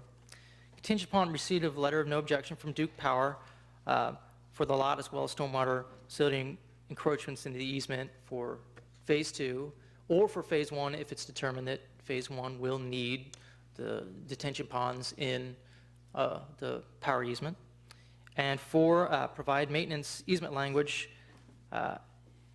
and that allows for the maintenance of those facilities that are in the lots contingent upon the construction prior to vertical construction. The only thing I'll add to that is that, and our stormwater engineer may have a comment or two about this, is the Spruce Street extension, and at this point I'd like to add that at planning and zoning review, which they're recommended approval with these conditions I just read, at planning and zoning, a motion was made to ask the Board of Commissioners to consider Spruce Street completion. It's tied to this project. I've spoken to the applicant, and we don't want to impede the progress and approval of this project due to some decision over Spruce Street. We would like to keep the two issues separate if possible, and just move through with an approval and do what we need to do to move forward. The applicant at this point wants to help the Board of Commissioners and help the city if it wants to move forward with Spruce Street, but is perfectly willing to keep the issues separate if that's what the Board of Commissioners chooses to do. The only caveat I'll give to that is our stormwater engineer may have something to say about if we don't improve Spruce Street, that may affect how some of the stormwater is handled. There may be additional engineering solutions required due to sheet flow from the unimproved Spruce Street and how that's going to affect phase one. So it's a lot of information, and we've gone through three things here. I'm here for questions. I think it'd probably be wise to ask our stormwater engineer just to give a brief overview of his review, because I'm not an engineer and I don't want to interpret his report. And other than that, like I said, I'm here for questions. Our stormwater engineers for questions, and the applicant will have responses to a lot of what I've said this evening.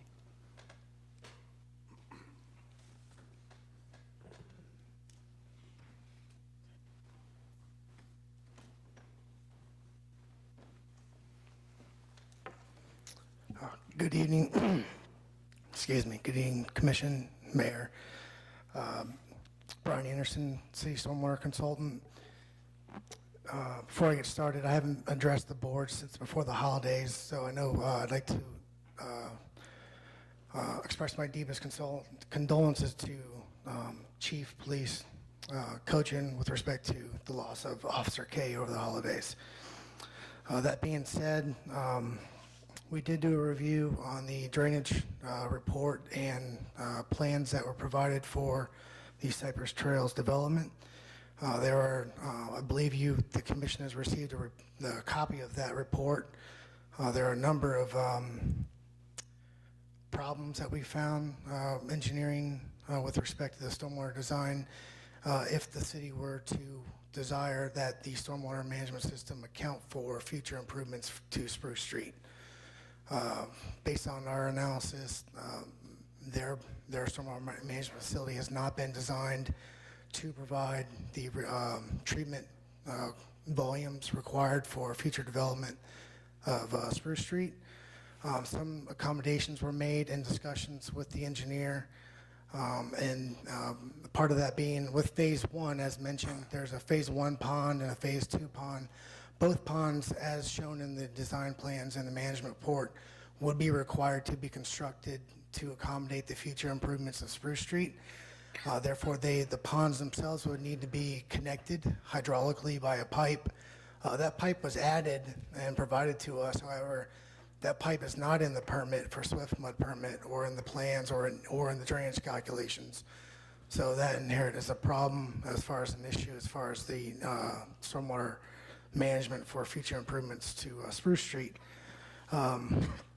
Also, should the city not require Spruce Street to be constructed or their stormwater management to be managed within the Cypress development, there still are a number of concerns that I have with the development itself with respect to stormwater. On the north side, I can go through, I don't have the report in front of me, I apologize, I did not bring a copy with me, but my primary concerns, and you can read through those in the report that was provided to you. On the north side along Spruce Street is a low depressional area. There's off-site flow that drains through this area and goes into the wetland. If phase one were to be constructed with the phase one pond, the phase one pond is, the north berm is adjacent to Spruce Street. That berm would actually impound off-site stormwater from draining into the existing wetland there. So should Spruce Street stay as it is today and phase one pond were to be constructed as shown in the permitted plans today, you would have a stormwater ponding issue on Spruce Street right away. That does not exist today. Further, another issue was the retaining wall shown along the eastern portion of the property along Jasmine Avenue from Spruce all the way down to the southeast corner of the property. Again, in the existing conditions, the topography of the land drains from northeast to southwest. And so if the wall were to be constructed there, that would actually prevent off-site runoff from reaching the wetland, and they haven't made any accommodations as to where that runoff would be directed to within the Jasmine right-of-way, so there's a potential problem there as well. As I mentioned, the calcs and plans do not support future Spruce Street improvements, and there's a southeast portion of the property that has been shown in the plans to be graded to the south towards the cemetery property. In the existing condition, that area drains west and does not drain into the cemetery property. However, in their proposed plan for Phase 2, this area is being proposed to drain towards the cemetery. And as I'm sure most of you are aware, there are some stormwater concerns with respect to the cemetery. So it would be my opinion that approval be contingent upon receiving reasonable assurance that the issues that I addressed in my report are addressed by the applicant before providing a site plan approval for Cypress Trails. And I stand for questions.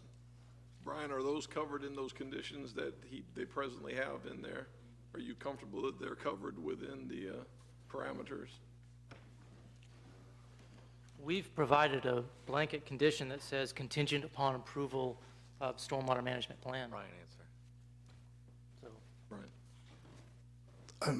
I'm sorry, Mark, I didn't understand your I question. just want to make sure that those conditions they have in for the approval, that they would suffice what you're saying. let me show him. Yeah, Number 7. You might need more time. contingent upon approval of stormwater plan. As well as, yeah, I guess that's basically it. Mr. City Manager, I think he probably needs more time than this to examine those conditions if he hasn't examined them before. I would agree with that. Well, it just says, number 7 just says contingent upon approval of stormwater plan. Will those conditions that you talked about be in the stormwater plan? Yes, sir.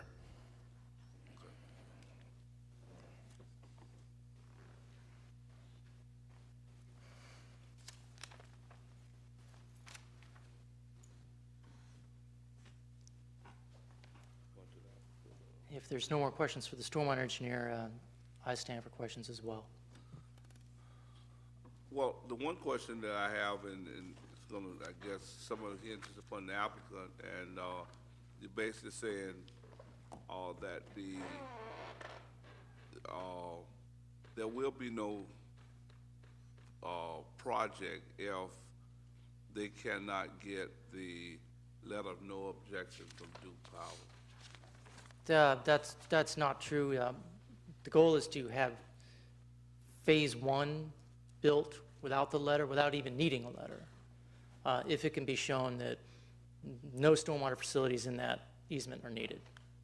And the way that the site plan proposes that all the stormwater will be met in Phase 1, and that Phase 1 will not need the ponds under the drainage easement. Phase 2 will need the ponds in the drainage easement. So, yeah, right now, we can't recommend approval of that until a letter is received, or court order is received that basically says that's either okay or not necessary to put those in the easement. So it's really a question of Phase 1 versus Phase 2, as opposed to just the entire plan. Okay, well, the reason I said that is that, the way that it reads to me is that it says, contingent upon the receipt of letter of no objection from Duke Power for lot deck patio as well as stormwater facility encroachment into easement for commencement of Phase 2 or for commencement of Phase 1 or Phase 2 should a stormwater evaluation determine that Phase 1 will have to utilize the power easement. So you're saying that 1 would be good, but 2 won't be unless they have the letter of objection? Yes. Well, unless Phase 1 needs those ponds, just to reiterate that. Any questions? Sure. Yes, sir.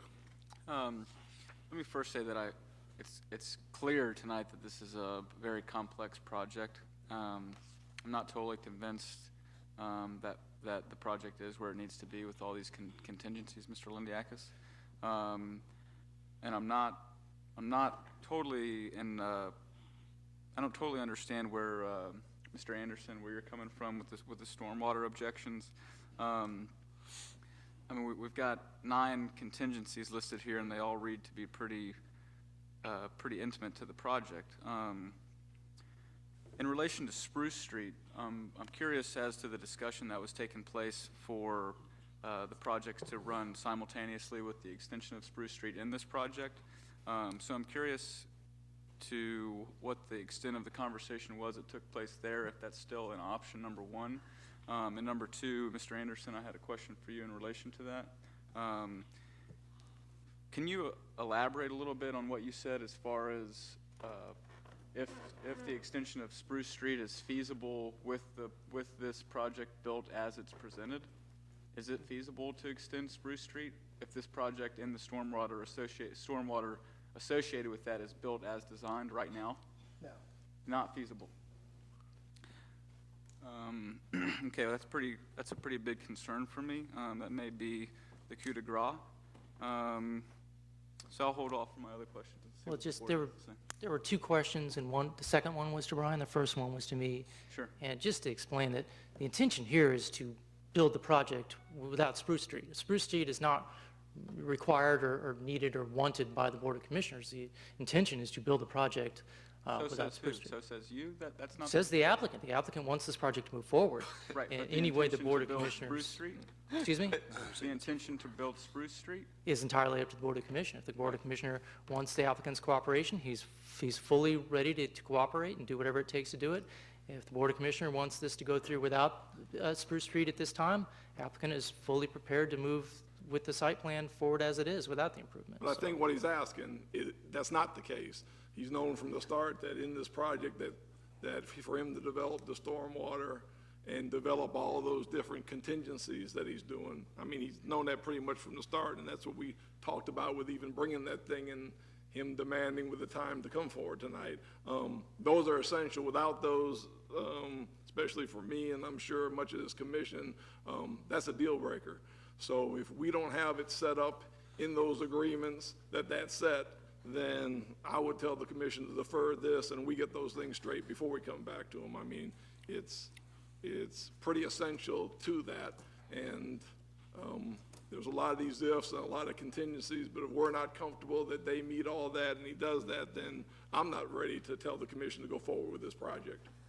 Okay, that's fine. Like I said, I've expressed my opinion on what I've heard previous and other discussions. I would let the applicant, discuss what his understanding. Yeah, we do need to hear from the applicant tonight, so if there are no additional questions for staff, I would turn it over to the applicant for their presentation. Well, as they come, I just some clarification. I thought I heard Mr. Anderson say that not building Spruce Street might have an effect on the stormwater as it relates to the project anyway. Not that, just that we need it, that it might need it in terms of this project is concerned.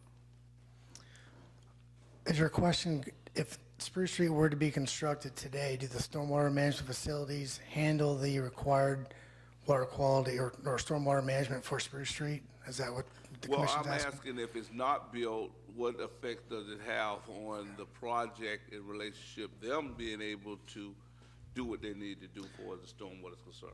Right. If Spruce Street was not to be constructed as part of this project or any other future projects associated with this one, this project would, in my opinion, cause off-site flooding problems that are not there today.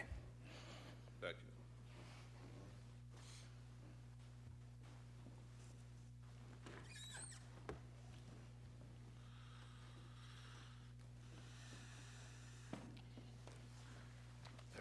Good evening, Mr. Mayor and Commissioners. My name is Bill Conrad, and I'm a representative for the agent. We have the owner, Mr. Lindiakis, here, and also we have our engineer.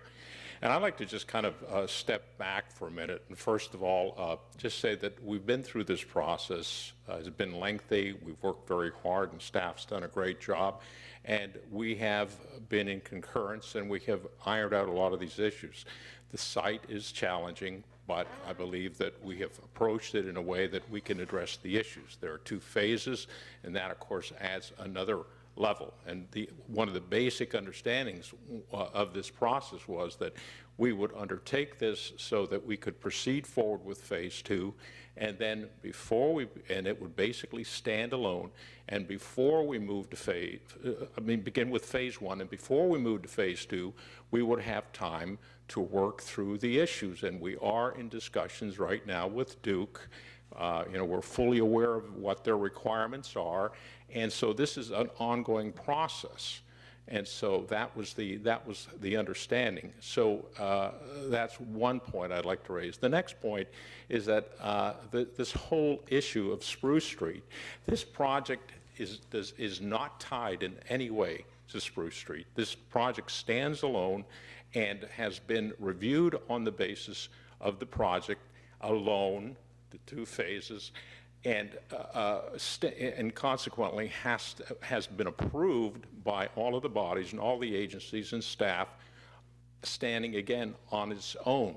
The Spruce Street issue is one that came up in a discussion, and the point was that Mr. Lindiakis had said that he would be willing to assist and matter of fact, help the city in terms of its requirements, in terms of capacity. Our engineer has looked at this. We also have gone through the process of Southwest Florida Water Management District, who has approved it. Everybody is in agreement. And then in the 12th hour, we have a report that there are supposed issues if there is a decision made, and there has been none made, to move forward with Spruce Street. So in a sense, I think, the applicant is being held hostage here. And the reality is, is the commission not going to approve Spruce Street, and when? And where's the money allocated? So, and what we've basically said is, look, we're willing to work with the city, but however, this is not a reality until there's a commitment and there's a decision to move forward. So I don't want this issue to cloud what the focus of tonight's decision-making process is. So I would like to separate that, and we're more than willing to address the issues. What's happened is that the conditions that have been set have been put in place so that as we move forward, we can address those issues.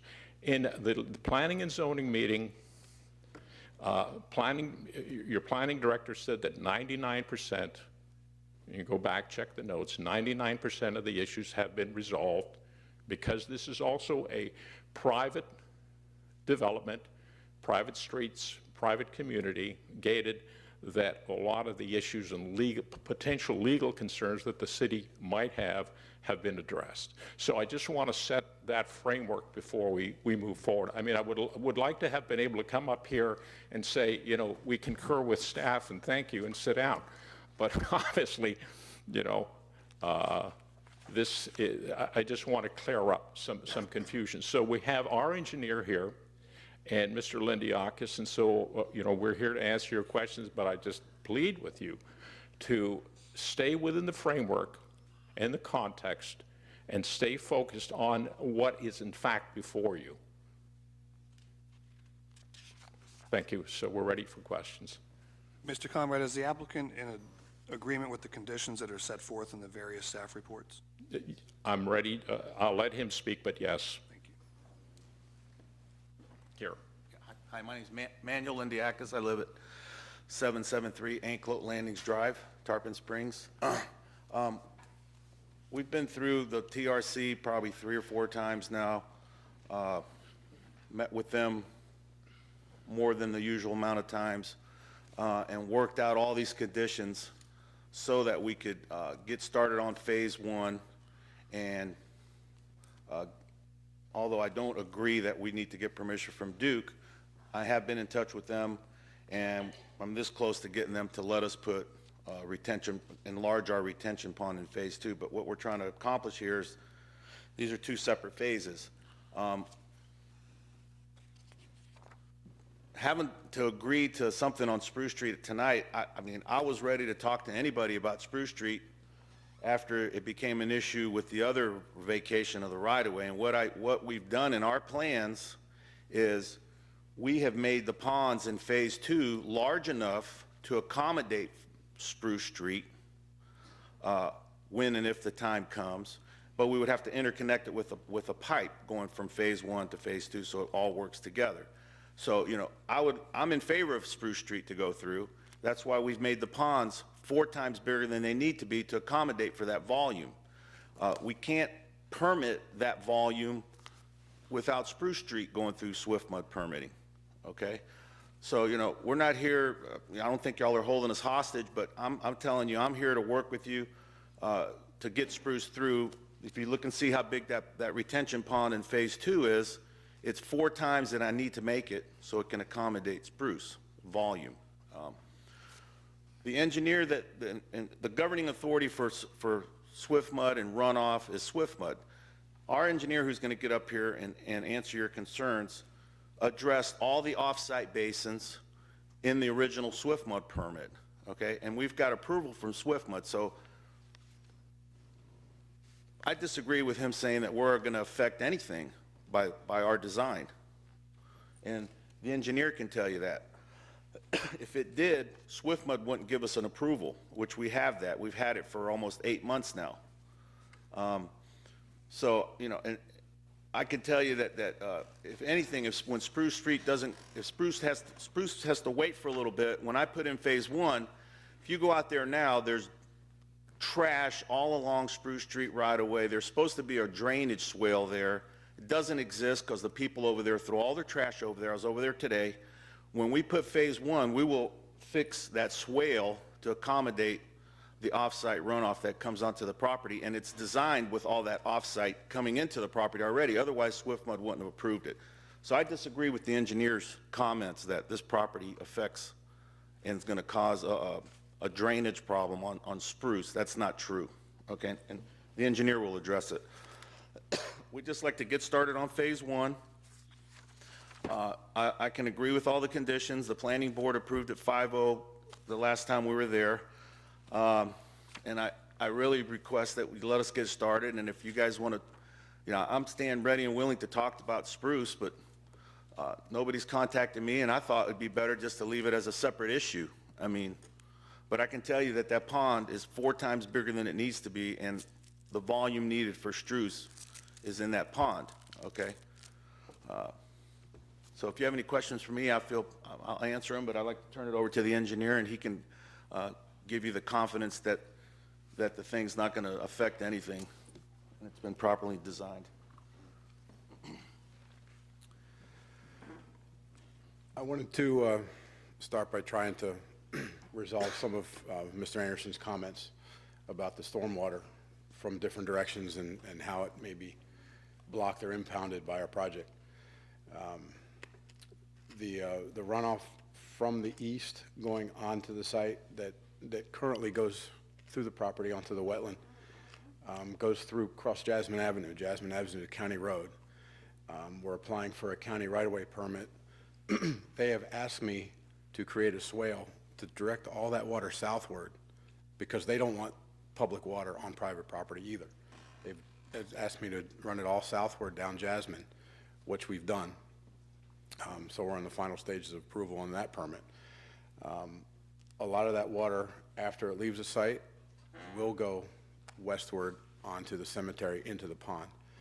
Swift Mud is also aware of that, and they've asked me to create a swale on the south side of Pond 2 in the easement, in the Duke Power easement, to direct water to the other wetland to the east of the project, to keep that wetland hydrated so there's no adverse effects of reducing stormwater, so that still stays hydrated and wet and grows. And then he talked about north of Spruce Street. There's a project, a drainage project several years ago that was built from Rose Street, which is the high point of that area. All that drainage was calculated, and there's enough storage, plus all the storage that's contained in the vault on Spruce Street in the Ford dealership. All that volume is also designed to be held in ponds 1 and 2 if they're interconnected. The only reason they would need to be interconnected is if Spruce Street goes in. If Spruce Street was to go in during that design, there would be pipes and inlets to direct water into our ponds, which we would be able to take it by that connection.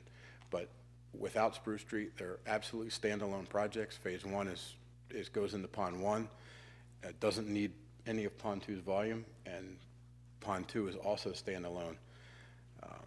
So they're both completely separate. So we go to the Duke easement issue. Phase 1 is, like I said, completely standalone. Doesn't have any issue with Duke or that pond. When Phase 2 is built, that's when we'd need, if it's actually required, that's when we'd need a letter from Duke Energy allowing us to work on Manuel's property in Duke's right-of-way, in Duke's easement. I've done this many times where we put a pond in the Duke Energy easement, and they always say no at first until it's explained to them that it's not their property, it's an easement, and the only rights they have are landscaping. If you look at their the easement the way it's written, back from the 30s, 50s, there's no provisions whatsoever of what we can and can't do in there except certain landscaping. So when it comes down to that, they're either going to agree or we're going to turn it into a dry pond, which again doesn't change the volume. So there's no issues on either side of this project, north, south, east, or west, in regards to stormwater blockage or creation of a flood problem. That's evidenced by the Swift Mud permit, because they don't issue permits if there's going to be off-site impacts either. One of their provisions was that we separated Phase 1 and Phase 2, which we've done. And if we do have to put that pipe in to connect it, it'll only be when we do Spruce Street. If we do Spruce Street, we'll have a Swift Mud modification at that point. So everything will be as per a Swift Mud permit, one way or another. Now, Spruce is not built. There is a potential that some water could not make it from Spruce to the ponds. We can simply put an inlet and a pipe in there and pipe it directly to the wetland. It flows directly to the wetland now. It won't stage up to a point that it will flood Spruce. In a 100-year storm, it still stays below the road. And I hope that addresses all of Brian's comments, and I'll take any other questions. Well, the one question I have is that, are the applicant comfortable with number 7, which talks about contingent upon approval of the stormwater plan, when what Mr. Anderson talks about as the things that's needed within that stormwater plan, it seems like, from my perspective, that you have some disagreement with. Yeah, we've all agreed previously to follow that condition. It was before Brian's comments, but it was always a fact that. I mean, after Brian's comments. Yeah, it's always a fact that condition applies, that we can't move forward until we get a stormwater, agreement from the city and his consultant. So whatever his comments are, yes, they'll be addressed and resolved one way or another. Any questions for? Yes, sir, I thank you. And this might just me being naive. So you're waiting for this letter from from Duke, and that's for Phase 2, not for Phase 1, correct? Yeah, the way it's written is it's for Phase 2, unless it's proven that Phase 1 needs Phase 2's pond. Okay. So which it does not. If Duke does not give you this letter, can you not proceed forward with Phase 2? There are ways. The problem Duke has right now is the pond is a wet pond, has water. It's going to always have water. Mm-hmm. They don't seem to like that, even though there's a wet pond in there now. Mm-hmm. So we simply make it a dry pond. We wouldn't be able to dig it as deep, but we wouldn't lose any storage volume, because all the storage volume is above the water elevation, obviously, because that's always there.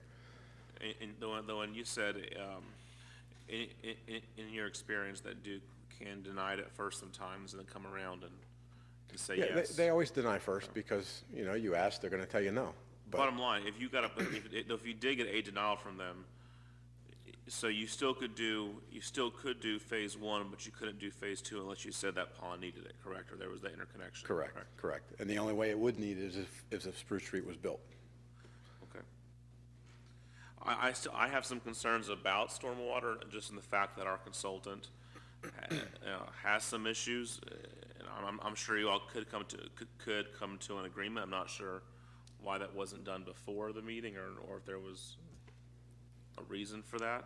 Well, it was preferred to be before, but the applicant wanted to proceed forward, so we're proceeding forward, but I have the same reservations that you do on that. It's just difficult, and I'm sure you all can work it out. I have no doubt about that, but it's just difficult, you know, when we lean on our consultant or staff, and they say they need more time to review, that makes it a little difficult.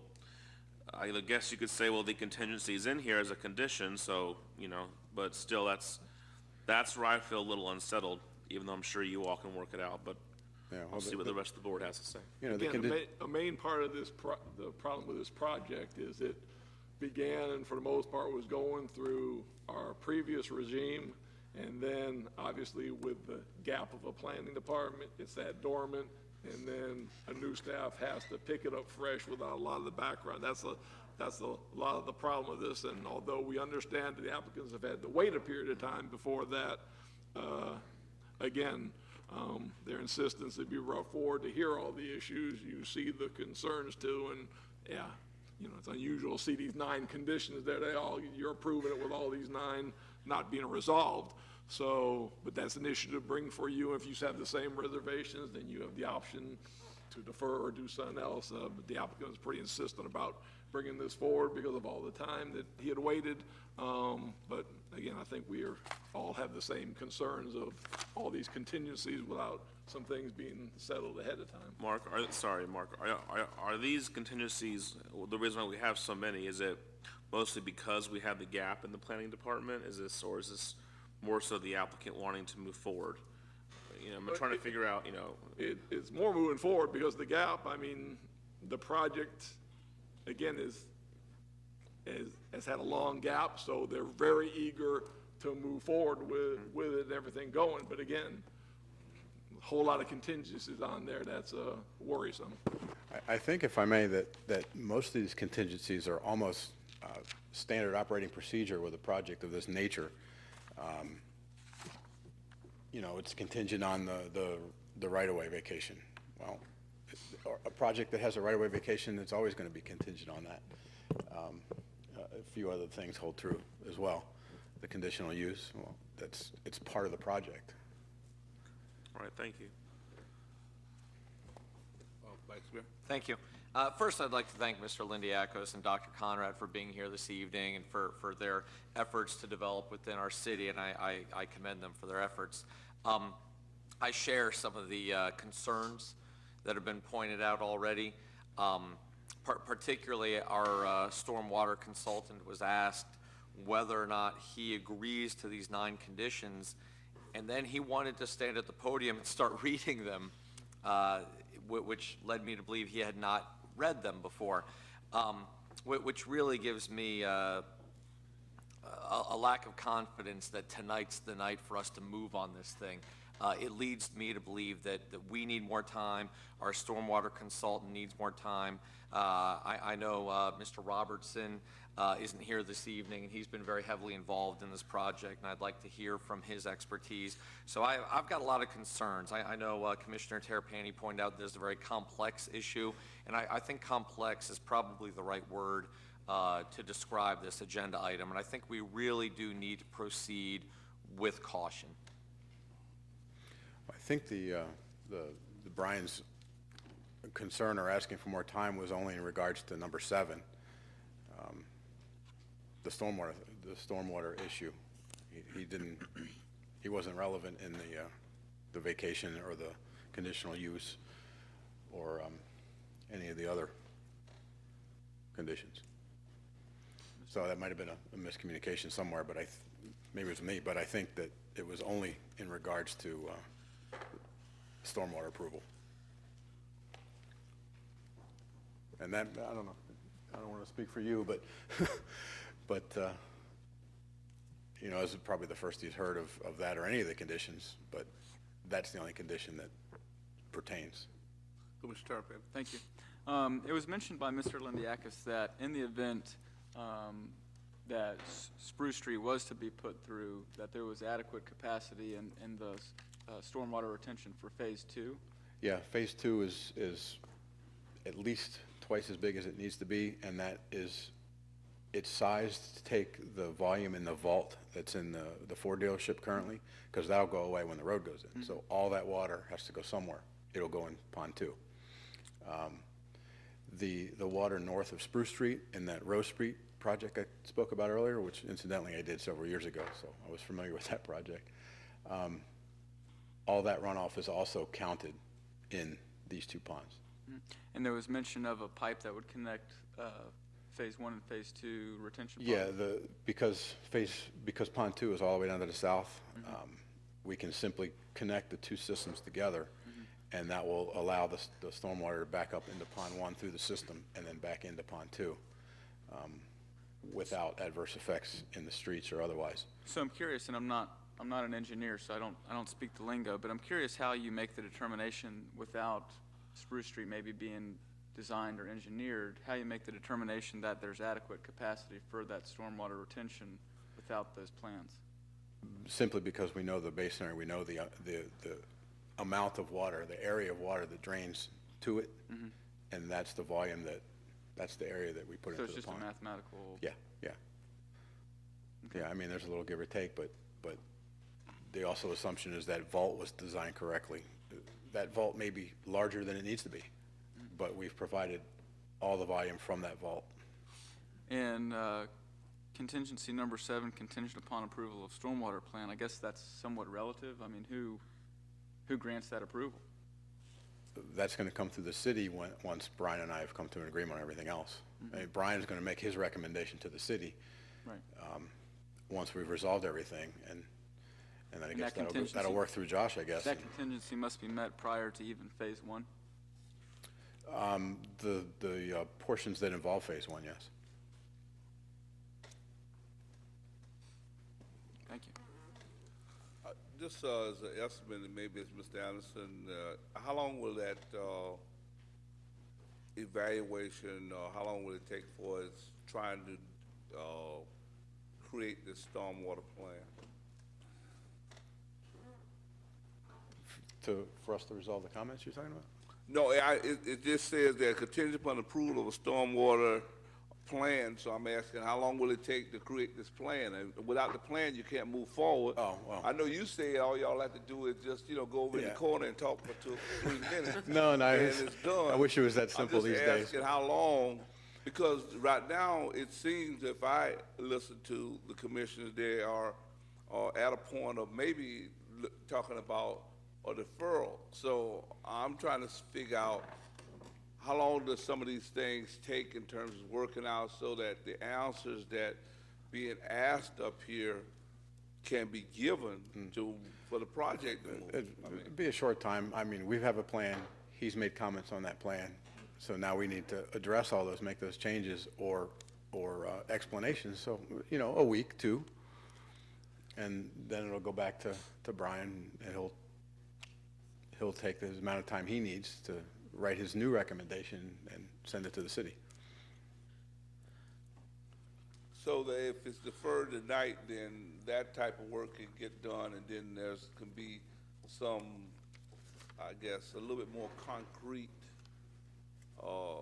information here. Yeah, I mean, the hope was, we knew there was some outstanding stormwater issues because Brian hadn't completed his review when we were here 2 weeks ago. So we knew there was going to be something, but we were hopeful we could get it resolved and probably go to construction sometime in February. So back to Duke Power. when do you anticipate the letter of no objection? And I understand that only relates to Phase 2, but I think the intent, Mr. Lindliakis, would be to build the whole project, not just Phase 1, correct?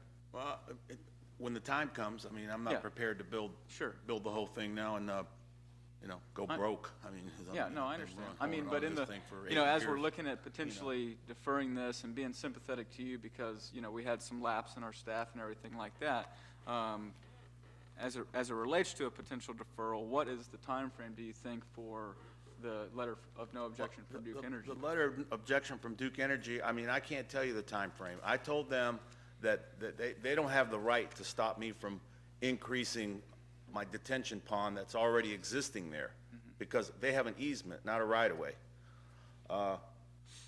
And I told them that I would be prepared, and I told them that they would be helping the city out too, just if the city needs that space, but they're just a bunch of bullies, okay? They don't have the right to do what they're doing. And I told them that if they don't come to their senses, I will file a lawsuit to move this thing forward, because they don't have the right to tell me I can't put a detention pond or curb my, as long as I give them access to their lines, that's all they're entitled to under their easement rights. And he's sort of coming to his senses now, and I even conceded to make the pond dry, which I don't have to do that, but I'm trying to get them, I don't want to have to file a lawsuit if I don't have to, So it might be a week, it might be 2 weeks, it might be a month. But, I can't see us starting Phase 2 probably for at least a year. I mean, or, I don't know, somebody comes and buys all these units. But getting back to this deferment thing, I was supposed to be in front of the city commissioners in August of last year. I filed my site plan application back in February of last year, okay?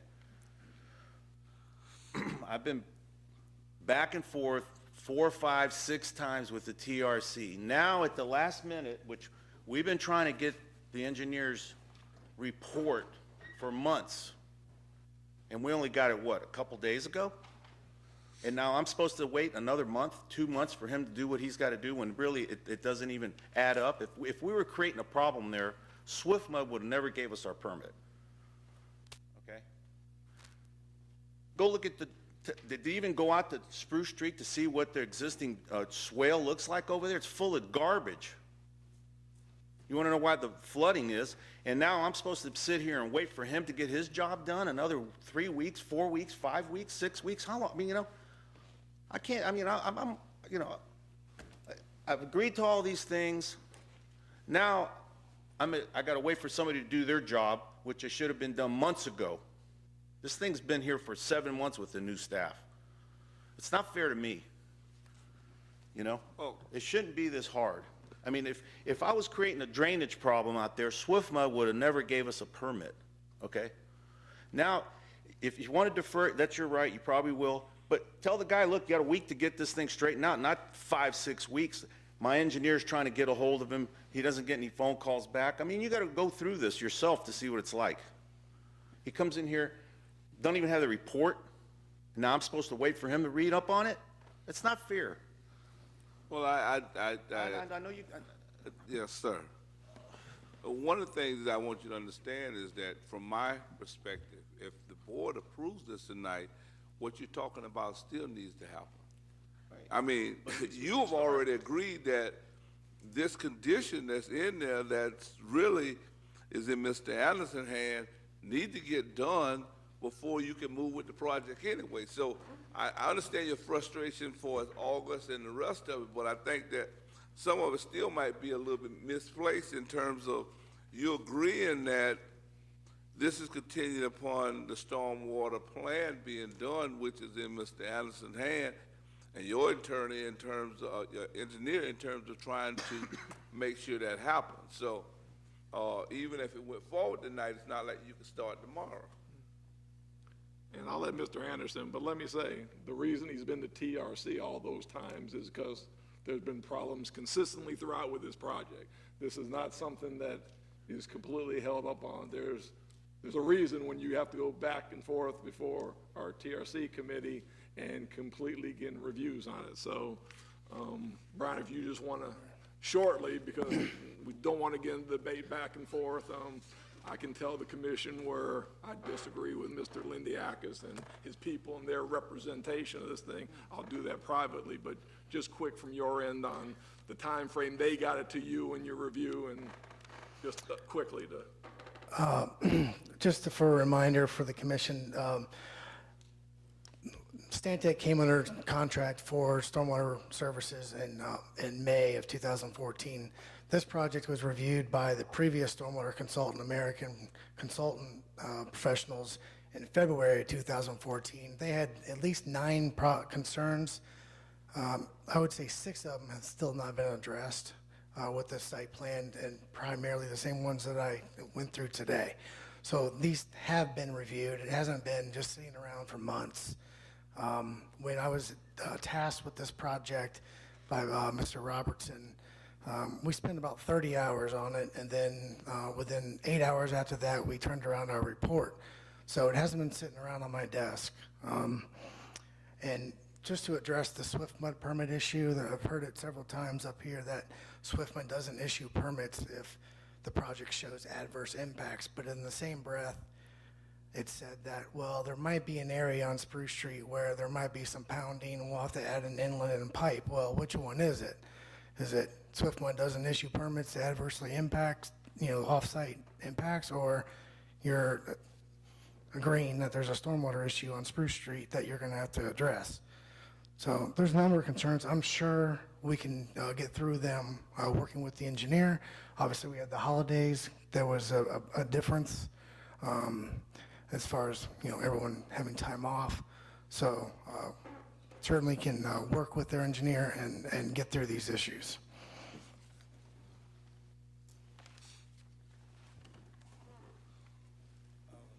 Know where we're at before you have any more questions. I have a question. In the event that this I know we looked at this application as a whole in terms of 18, 19, and 20, but in the event that the commission's not comfortable moving forward with 19 and 20, would it be appropriate to approve item number 19 or 18, which would be the vacation of Pine Street right away? Yeah, I appreciate you asking that, because I wanted to bring it up. If you look at all the staff reports on these various items, they are both internally and externally conjunctive, if you will, meaning that they stand and fall somewhat as a package. And so if one is one is denied or deferred, then the others necessarily don't move forward. So I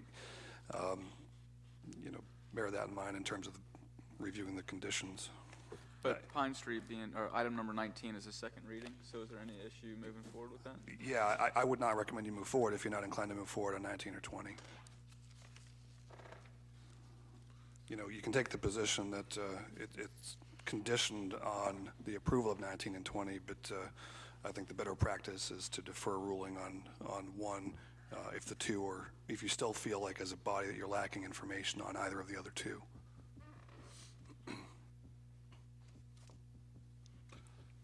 I don't hear additional questions, so chair's open for a motion. Mr. Mayor, we need to take comment on public comment, either in opposition or in support. And I'd recommend that you do that even if there is a motion to defer. Simply because if there's not, we won't. Well, you just asked if there's any people for or against that'd like to speak. Okay. So. Do we have any members of the public that would like to speak in opposition to the applications? Seeing none, any members in support of the applications? Thank you, Mr. Mayor. Yes, sir. Commissioner's hand. I'd like to move to defer items 18, 19, 20. I presume I need to do each one separately. Deferral motion can be done. I can do all three? You can. I'd like. But you're not voting to approve or deny. You're voting to defer. I'd like to move to defer items 18, 19, 20. I'm not sure of a date. Can I say date uncertain? Is that appropriate? Since the ordinance was advertised, would that have to be? Yeah, the ordinance is going to need to be re-advertised. I think you might want to get some info So from I would say I would say February 17th, and then if something happens not there, then we just defer it again. That's fine. Okay, so I'd like to move to defer agenda items 18, 19, 20 to February, what, 17th? 17th. Second. Oh, dear. Properly moved and second that, for that, roll call. Commissioner Banther? Yes. Commissioner Terrapini? Yes. Vice Mayor Larson? Yes. Mayor Archie? Yes. I would suggest if we're talking about spruce, well, we got this little time and lapse that we try to put that on the table if we are, you know. Next item that we have is miscellaneous, item number 21, naming of City Hall auditorium. Commissioner Banther? Yes, thank you. This is kind of mute at this point, but what I was trying to do is figure out a way that we can memorialize the officer conduct. I know that the public safety building is already named after a very important person, and so when talking with the city manager, I mentioned maybe to do this auditorium in honor of officer conduct. But then there was some, I guess, talking with the police chief and the ONR city manager, and that we can have both names on the public safety building, which I think is preferred by all parties involved. So my agenda item's kind of mute, but that was my intention. Was I thought we couldn't do that, or we weren't able to do that, so I wanted to do this room, but I'd much rather have the public safety building, his name put on there with that other individual, if that's possible. So I'd like to see that move forward and hopefully happen the first part of this year. So that was pretty much it. Again, I want to thank Commissioner Banther for coming in. Again, it was a brainstorming session. The original thing was we've already got it named, and we started thinking of other places. That's why for discussion tonight, and Commissioner Banther always mentioned, he'll put in the auditorium, but it'd be a brainstorming here. In the meantime, talking with the chief, he did some brainstorming, and probably one of the simplest answers to it, came from his end and his people. When someone says, well, what's the harm of adding his name to the building with Harry Singletary and adding a boat? And it's absolutely nothing. So I'm sure, Chief Coach, you want to talk just briefly about that you think would be the consensus of your people and stuff. And again, that would be appropriate and to honor both men on that building. Has an alternative anything from what you have to say since your people came up with the idea? Okay, thank you. Yeah, I saw the agenda item and I started thinking about it, and I started kind of polling my people just a little bit. We did talk to the family, and they thought it would be more appropriate to have the name put on the public safety facility. Obviously, we knew we had Harry K. Singletary, a very honorable man that was on there. I got to thinking, well, why can't we honor both on the same building? We have an honorable man that's on there now. We also have an officer that gave the ultimate sacrifice in service to the city. I think it would be best that we honor both on the building. So I brought that up to the city manager, and he thought it was a good idea. So, that's where we are now. And I say I appreciate. I had a conversation with Chief Coaching because that was one of the things that I was very supportive of in terms of Harry K. Singletary serving as Secretary of Corrections, and we talked. I felt that it would be good, but I also didn't want to do some things that we're talking in terms of one family. Then we have another family that's involved too, and that's the family that's of Harry K.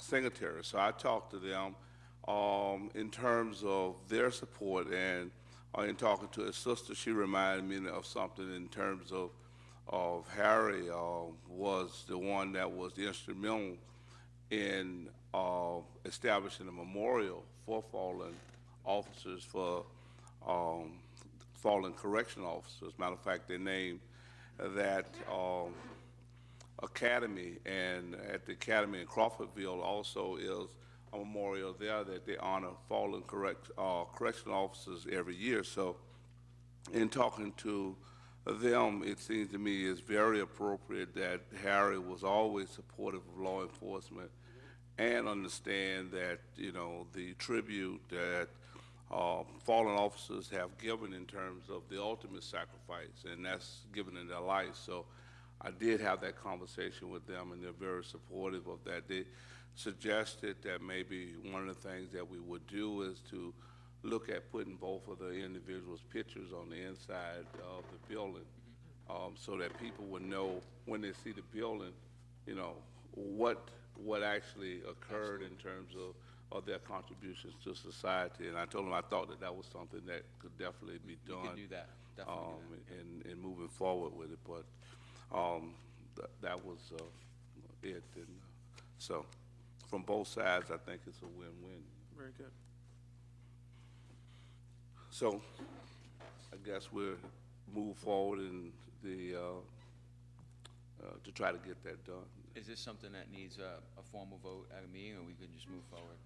Well, I thought there's a process. I forgot what the process was that we had to go through the last step, but You've got a little process it out here. Yeah. And so you Yeah, guys so want- after discussion tonight and a decision to go forward, we would institute the process and bring it back for the formal. Yeah, there's some notification to be done by the planning department, and we'll just follow the provisions of the of the code, and that needs to be done by ordinance, but that's. So with the consensus tonight, we'll begin that process to come back and formally do that. And I would even suggest that we could maybe work simultaneous in terms of what it takes in terms of the letter and the rest of that stuff there to make that move, so that by the time we go through this, we'll be down the road in terms of getting it done, so we don't have to wait until after it's done, then to move in that direction. Move forward in that direction, that's your direction. Right. Thank you. All right, well, with that, we'll move to, I think, item number 22, discussion of tree ordinance. The purpose of this item tonight, originally, Mayor Archie had asked to put the tree ordinance on the agenda to talk about some of the issues that had come up with some different citizens. Since that time, he had asked, I believe it was before the holidays, so we wanted to wait till after the holidays and got over in the meetings and stuff. In the meantime, there has been a case that I'm sure you've had some calls about that deals with trees in the right-of-way. But the intent of this, to put it on the agenda tonight, I think from the mayor, not speaking for him, but in talking with me, is instead of bringing it forward to look at, you know, one issues, and the issues for his originally were some other ones that some citizens have brought forward, to get the tree ordinance to you to look at, to brainstorm in this meeting and to talk about the whole thing. Because instead of going making piecemeal, I think we need to, you know, take a look again at the whole ordinance, talk about some of the issues that brought it to go on the agenda, and if there's any other issues that we want to look at in the future, so that we're covering, you know, the entire ordinance instead of bits and pieces. I can tell you the two issues that have come up in conversation, I know the mayor's got calls about, and I have. The original issue was the ability of people taking down trees that are on their property. It was dealing with healthy trees and procedures for healthy trees, what circumstance they can be taken down. There's been some issues of them having to pay inch by inch. There's been some issues about replacement. I think when you look at the ordinance, you know, in my opinion, it's pretty clear and it's well written in those areas. And, you know, our arborist that we are now, in fact, one of the cases that the person had called Mayor Archie, we are working with some different ways around. But, you know, there are true issues, and I think although you may hear them, it's going to be very difficult if we want the intention of the tree ordinance to start dealing with, you know, healthy trees on people's property, and they just want them down for such reasons as, well, the tree may fall into my house in a storm. Well, if you ride all the neighborhoods and every house have some trees, if a storm comes, they might fall. That's not a reason to let them take them down for a $25 fee and no replacement, no anything else. You know, there's been issues come up on those trees on personal property is, you know, claiming they have allergies to trees. That's a very difficult situation in several reasons. One, in the particular case, an allergy was, I think, to an oak tree, and the whole neighborhood was full of oak trees. So taking those down wouldn't necessarily be something conducive. The other thing is, you know, documentation. If you know doctors and documentation, whether you have allergies. It's a very difficult thing to determine if an allergy is against a particular tree, and it's an issue that's come at, but we've been able to work through those. And again, there are just the issues of, well, why do I have to pay inch for inch in the fees? But not really that many, and I don't think, in looking at what we've been doing for the amount of complaints that's come through, I don't think, unless we want to look at something for residential. Really, when this ordinance was put in, a lot of the thought was going to be that the developers were going to be the ones to keep complaining on it.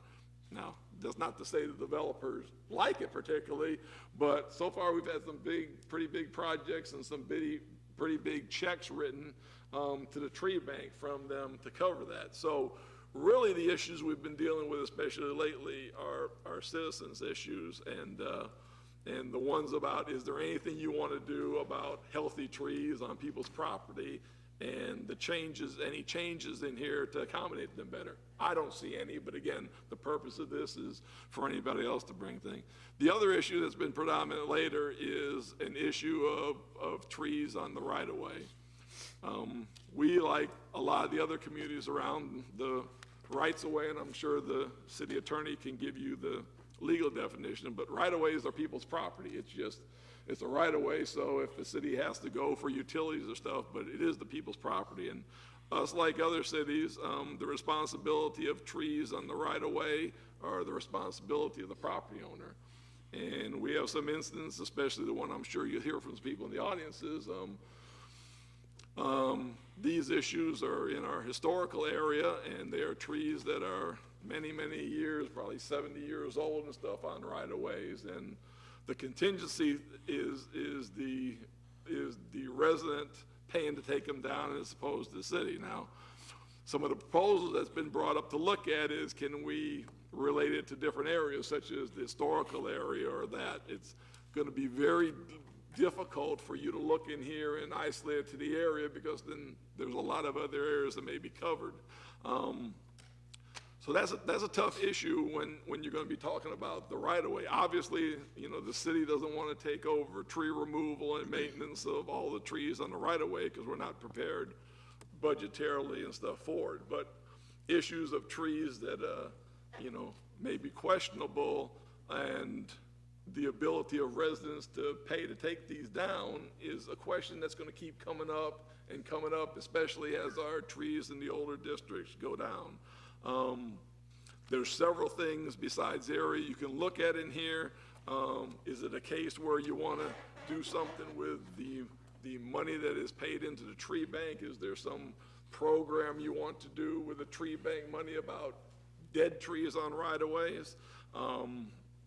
There's some issues like that you could look at in this ordinance. But just remember, we don't have, like some of the other cities, the machinery and the people to do trees. We contract our tree service. In cities like Dundee and stuff, obviously they'll take down a tree from the right-of-way, but then they'll assess the property owner for it. So again, it's just the philosophical questions that you have and to brainstorm. This is not to solve anything tonight, but if there's some views of the board to try to give to relief to some of these people, obviously there's a financial tie to that.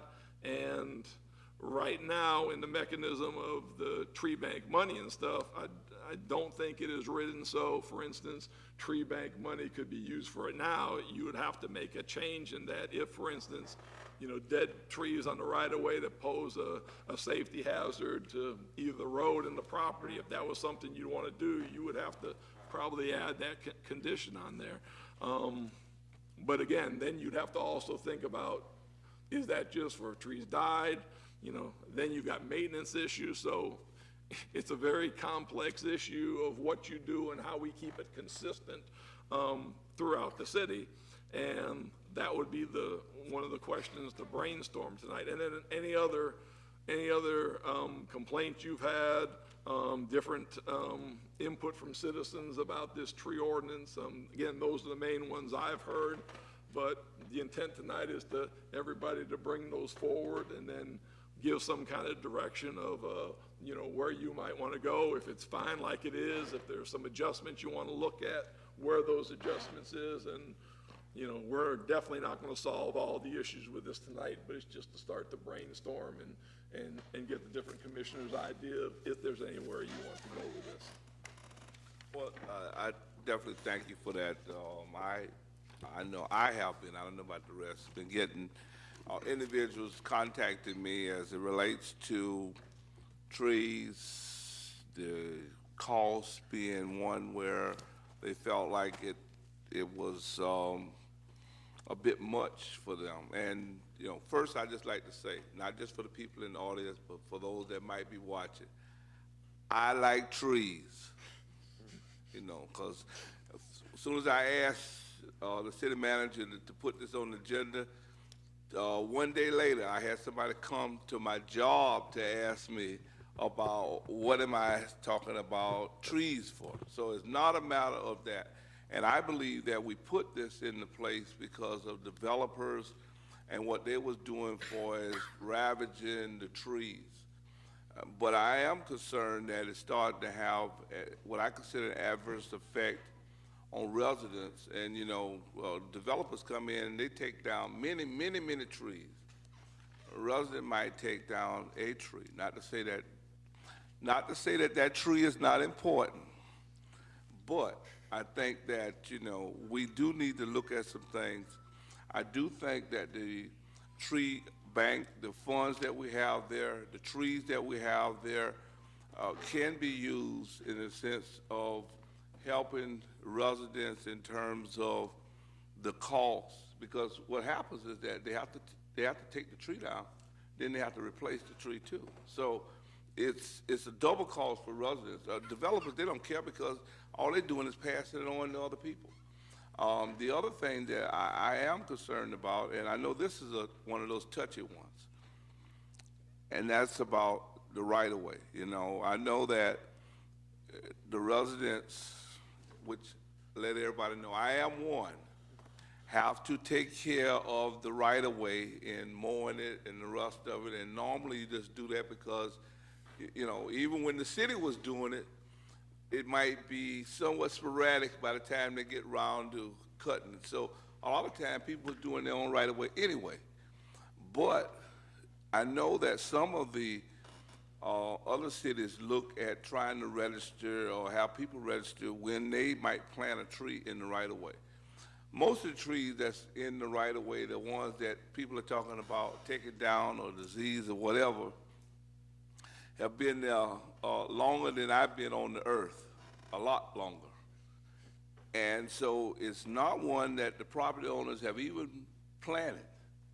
But now they have this astronomical bill that's theirs. And I just believe that there is some ways that we can look at helping in this.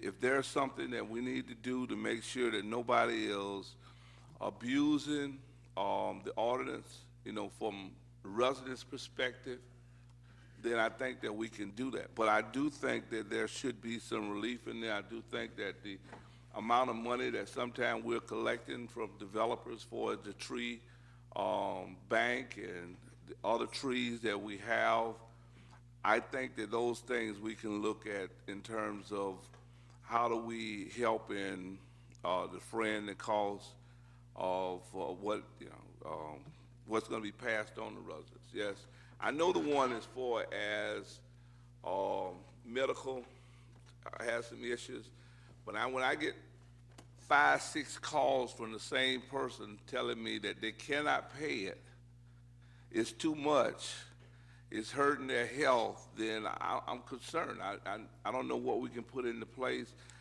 If we could have used some of the tree bank funds, the rest of that, we could have at least been able to make it not as costly for that individual. And like I said, when someone is elderly tell you, I don't have the money, what am I to do? Then I think that I have a responsibility to at least bring it to my colleagues to say, what do we collectively need to do? So that's one of the things that came to my mind is, how can we tweak this some, you know, not to have wholesale, everybody cut the trees down, nothing happens, but how do we look at having what we consider is fair to our residents? And I know that some of the other cities, when they talked about putting in some type of ordinance that didn't have it, that was the biggest concern. You know, how do we do something that's fair?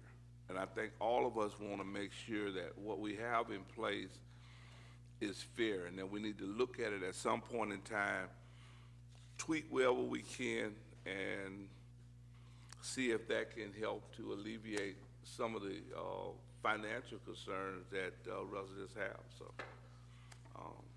that's, yes, sir, Commissioner Tarpon. Thank you.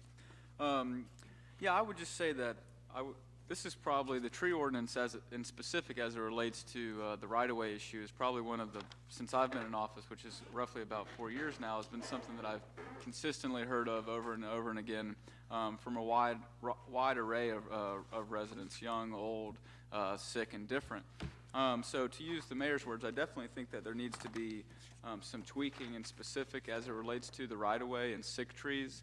I wouldn't even be totally against if we, as a commission, wanted to explore some form of geographical area in the historic district, Greektown, whatever, where the right-of-way to a degree was maintained by the city. I think there's a lot of benefits that come with that in those particular areas, but that's something that we could potentially discuss. I think as a whole tonight we need to just, as Mark said, kind of brainstorm and have a discussion on what we can do to better this tree ordinance. I know that the biggest issue is dead trees in the right-of-way, and I sympathize with that. Specifically, if it's a tree that's 100 years old and you had no control over the planting of that tree, but that tree's there, now that tree's going, dead or sick, it's a liability to the property owner, it's a liability to the city. So I do think that there's something that needs to be done, maybe specifically with tree funds, to where we could pay for the removal of that tree. I don't see why there's a reason why we wouldn't do that, especially with the tree monies. I think we have $500,000 in that account right now. So I think that with a little bit of tweaking of this ordinance, there's no reason why we couldn't do something of that nature, again, in specific to the right-of-ways. And with that, I'm open to further discussion about if we wanted to try and define a geographical area, but certainly the ordinance that we have in place talks about the city arborist identifying if a tree is sick and if it needs to come down. Well, if the city arborist defines that the tree is sick and it needs to come down, then I think that we should pay for it if it's in the city right away.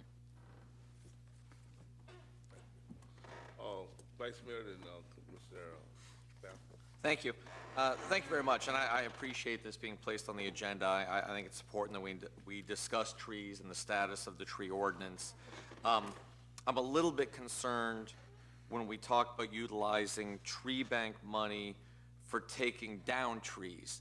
My impression all along was that the tree bank and the dollars placed in the tree bank was for building up trees, not for taking out trees. So I'm concerned by that possibility. I was also curious or concerned about the comment made that private residents are the only ones affected. That I think the comment was that developers don't care because they just pass the cost on to somebody else. I hope that's not true. When the tree ordinance was put in place, the idea was that, yes, the cost would be passed on, but that eats into their profits. So the idea was that they would care enough, because they care about profits in theory, they would care enough that they might change the footprint of their project to save a certain number of trees. So I hope that's not a true statement that developers don't care how many trees they take out. They just cut a check. Gosh, if that is the case, then we should raise the cost of taking out a tree. And I'm not proposing that tonight, but I will say this. If developers are at the point that they don't care, then we should be at the point where we look at raising the cost. I hope we're not there. I hope developers do care what the cost is of taking out a tree. And that brings me to the next question. What is the cost? If we start looking at the city handling the cost of taking trees out, if the city is going to take on that burden, are we in a position where we need to raise taxes in order to cover that cost? So I guess before we look at changing how we handle those procedures for handling certain trees, whether it be within the historic district or throughout the entire city, we probably need to analyze how many trees are we talking about and what will the cost be to the city, and do we need to raise taxes in order to handle that cost? So those would be my concerns at this point. Thank you. Thank you. Yes, I as well want to look into the option of the city taking care of trees that are in the right of way of certain parts of the town. With that, I think Vice Mayor Larson brings up a good point that we need to obviously explore, what that's going to cost us.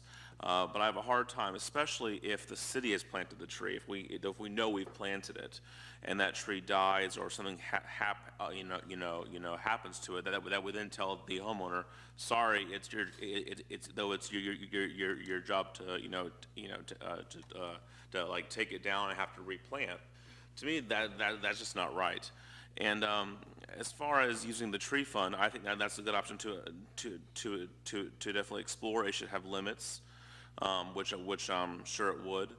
And in my mind, it's not just, well, we're using the tree fund to take down trees. Well, the trees that we would take down, I assume, if we went down that path, would be in a very organized manner with the arborist.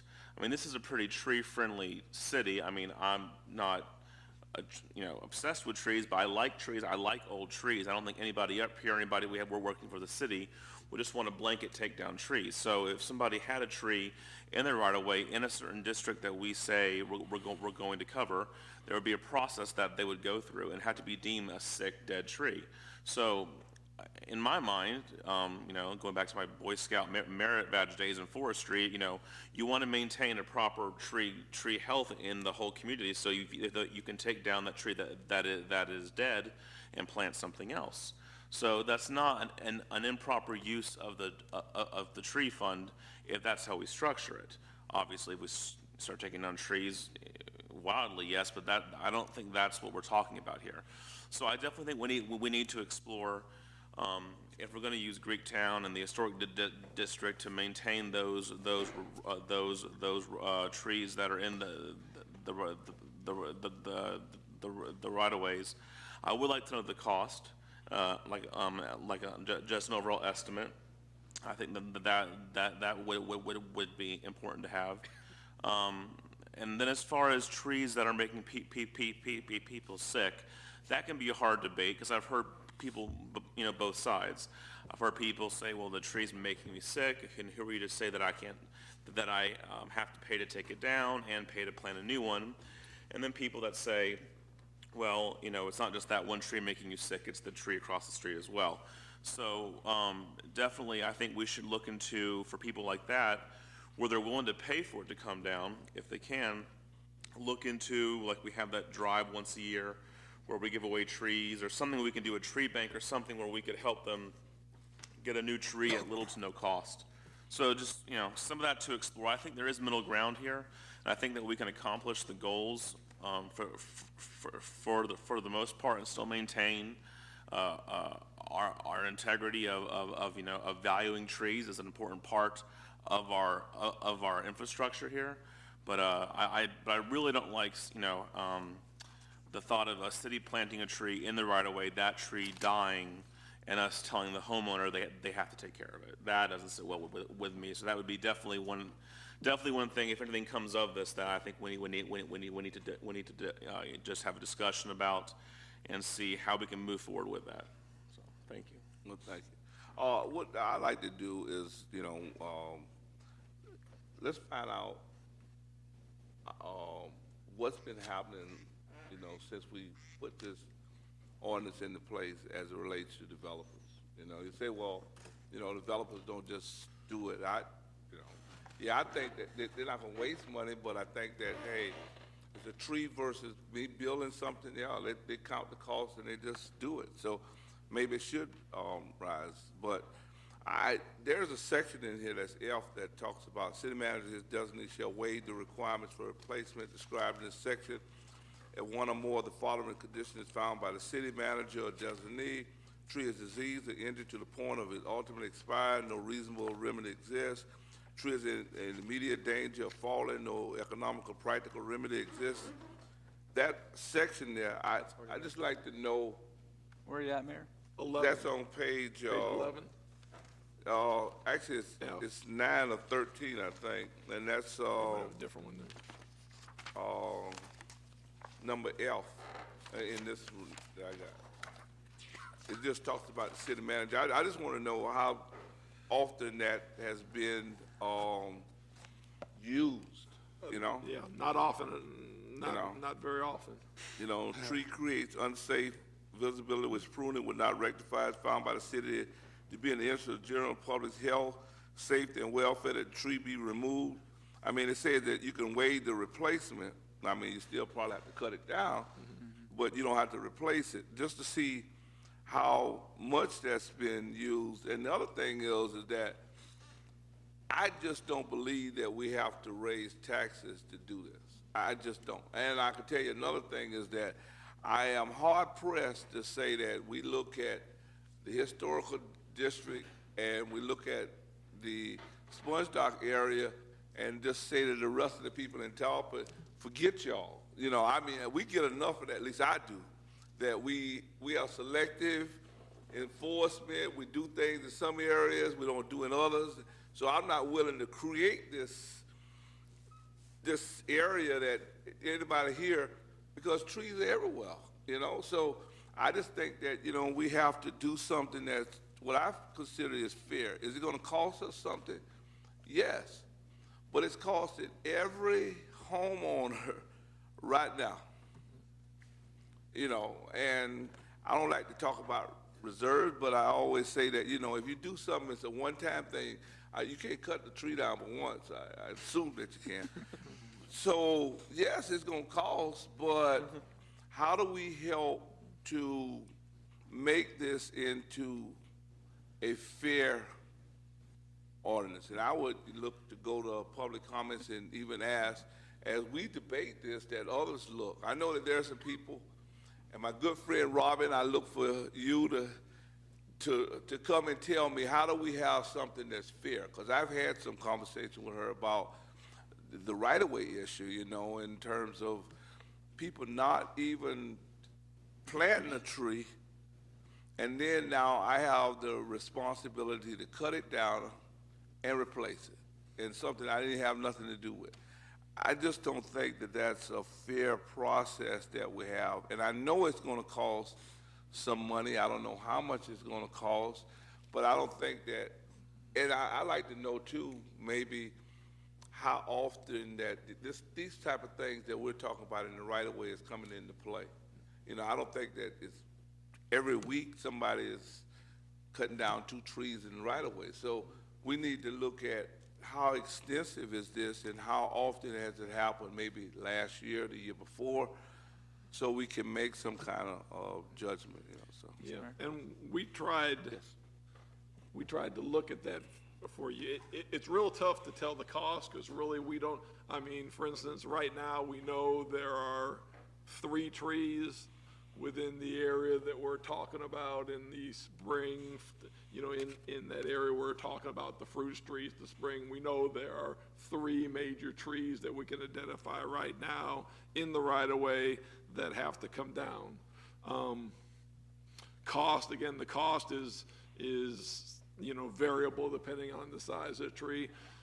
It's one of those things we'll probably have to get the history on a year to find out the cost. Some years it may be, you know, up there if you're figuring some of the big trees are 2,000 or so, you know, do we take down 5 a year, 10 a year? It's going to be real tough to determine the differences. And the one thing, as I said about the tree bank, there's a lot of argument, well, the tree bank is for trees. There is a provision in the tree bank that says 50% of the money has to be used specifically for trees. And then it gives some different things, other things that it can be used for.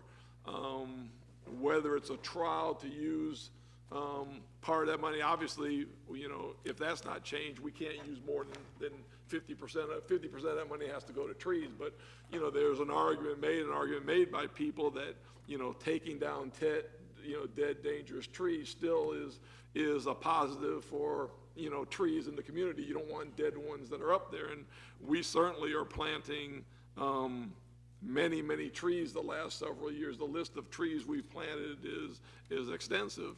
And so I think it's also important for our byways and stuff to, take down trees again that are diseased. So, but in that case, I don't think the language in that allows you to do that now unless that language was added. And then, we'd have to look on it. Is the first year, do we take 20,000 of that 500,000 to do trees in the right of way for 1 year? Is it close to 30? Again, it's just an unknown case until we see what's going down. Again, we only know of 3 probably right now in the right of way that's gone down, but we haven't gone to every tree in the right of way and looked them. Those are just the cases pending of people who are going to be getting letters or have gotten letters about those in the right of way. So that would be a place where at least you could start, and you'd be assured, as the costs go up, that's a place where you wouldn't have to talk about tax money. It's just a philosophical, is that what the tree money would be used for? And again, if it's for disease, ones that are of danger of falling, have ended their life and need to be removed, that would be a criteria you would set on them, as opposed, obviously, you wouldn't want to take tree bank money or anything to take down healthy trees.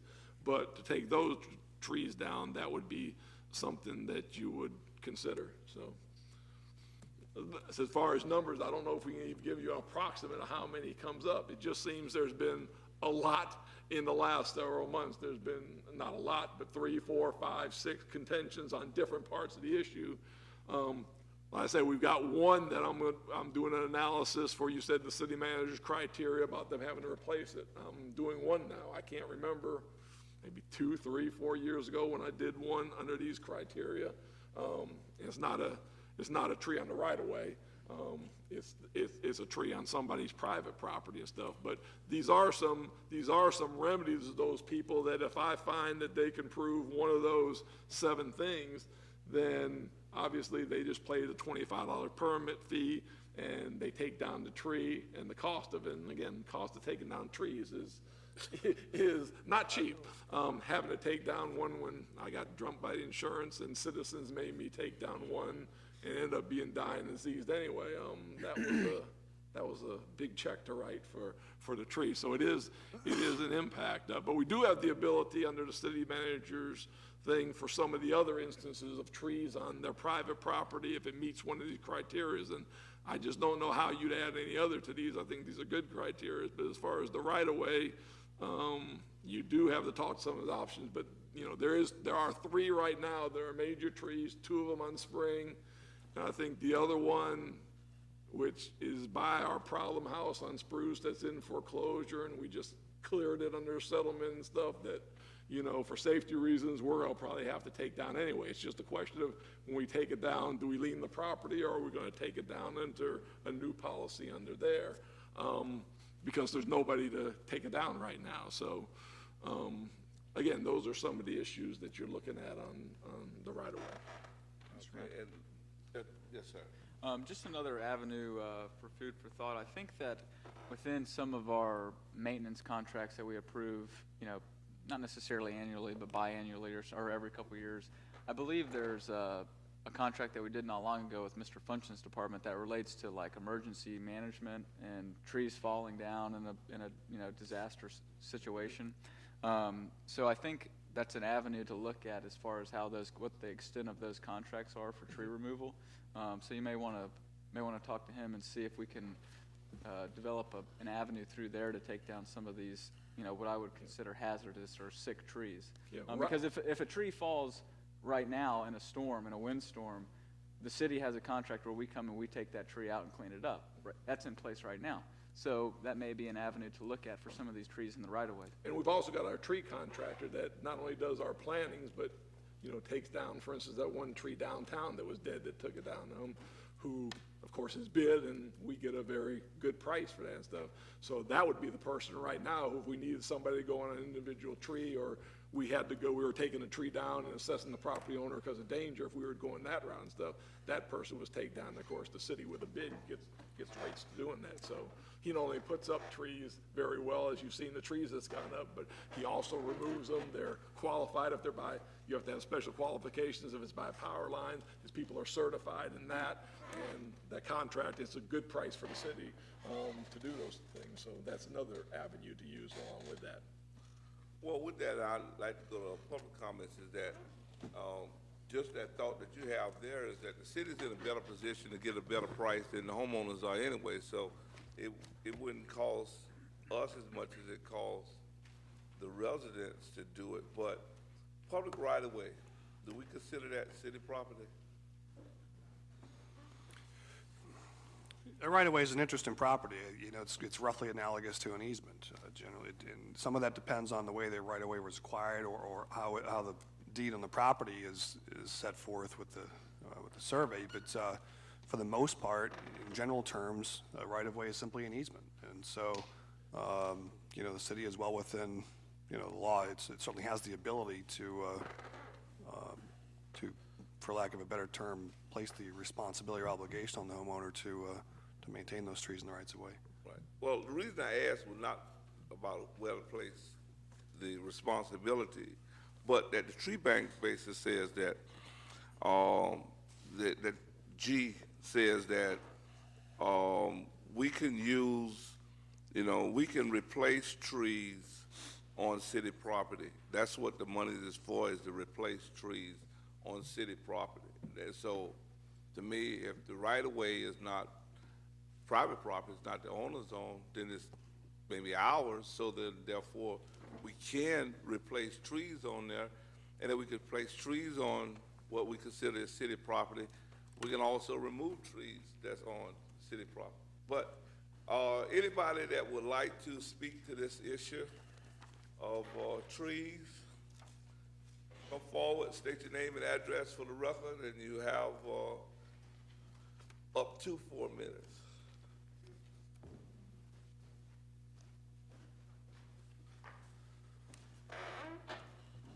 Charles Roberts, 21 South Park Avenue, Tarpon Springs. I have a couple comments to make. One is, I love trees.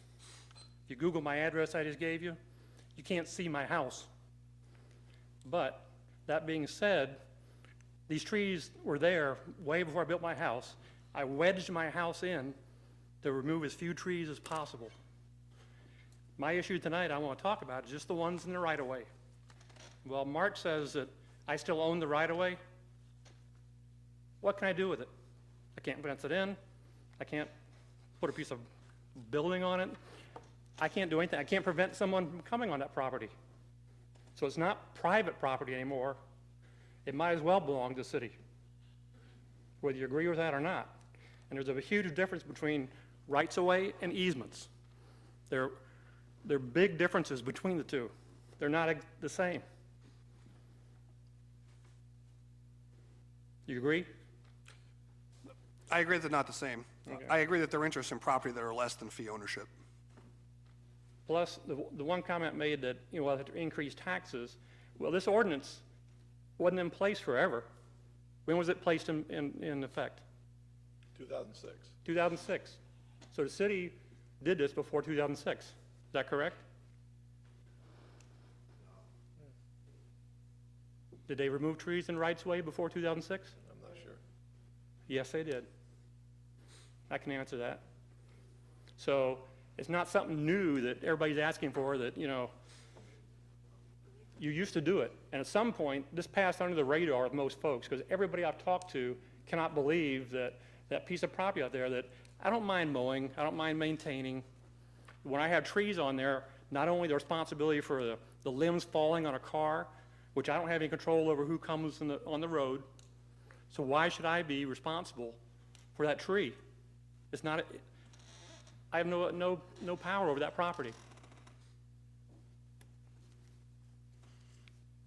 I'd like to know, you know, Did you decrease my taxes when you enveloped this? You talk about raising taxes if you start trimming trees again, or moving trees.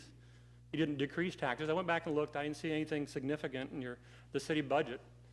So I mean, that's always thrown up every time when somebody brings something up. Oh, we'll have to increase taxes to pay for it. Well, no. I don't believe that's true. And I look around, I see the city doing maintenance in some rights of way. I see them trimming the mangroves around the bayous. Do you trim the trees around the bayous, the mangroves? Is that city right of way? Is that private property? Is that owned by the owner? So, I mean, you've been doing some of this. I'm just saying, and like the mayor said, you know, saying the historic district or this area or that area, it wouldn't be fair to all the citizens of Tarpon Springs to say, well, this area gets special treatment and this area doesn't. Okay. I'm done. Thank you. Thank you.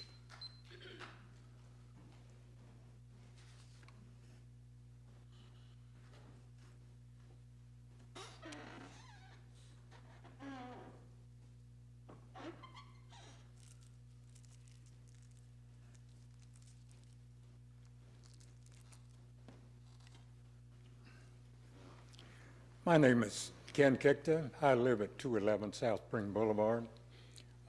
I'm one of the owners of the tree that has to be removed.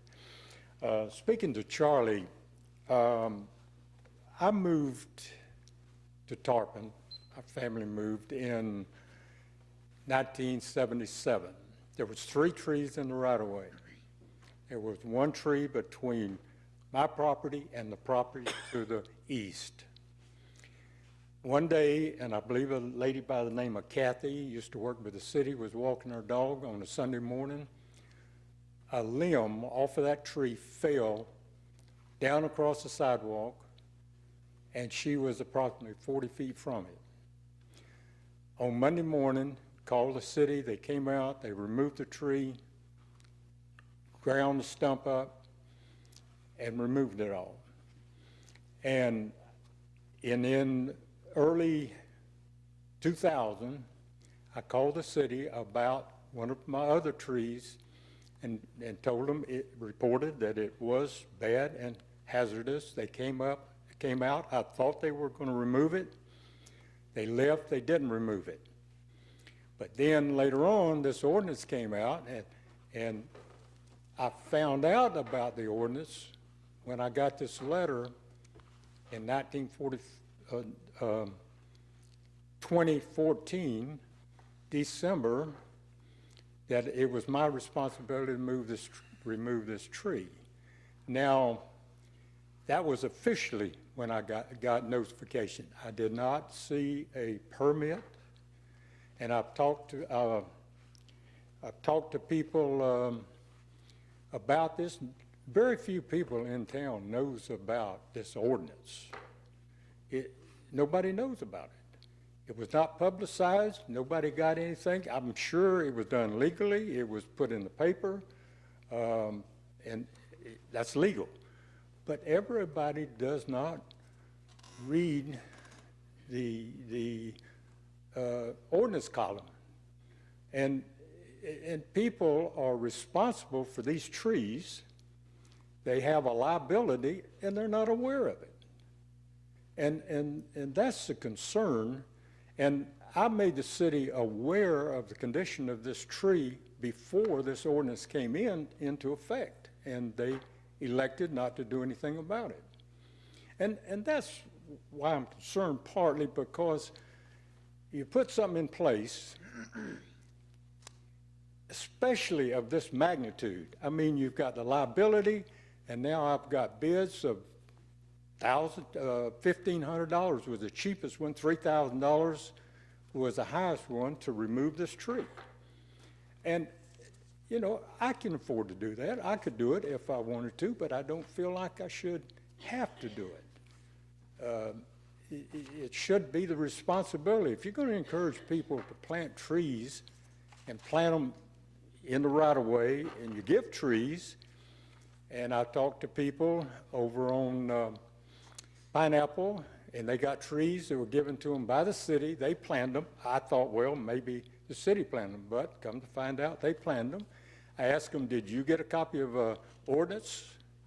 Do you know that you're responsible for those trees in the right-of-way? And said, no, I didn't know anything about it.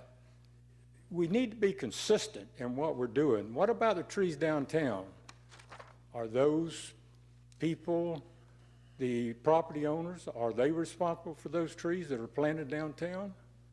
There are trees planted all the way down to, I believe it's Levis.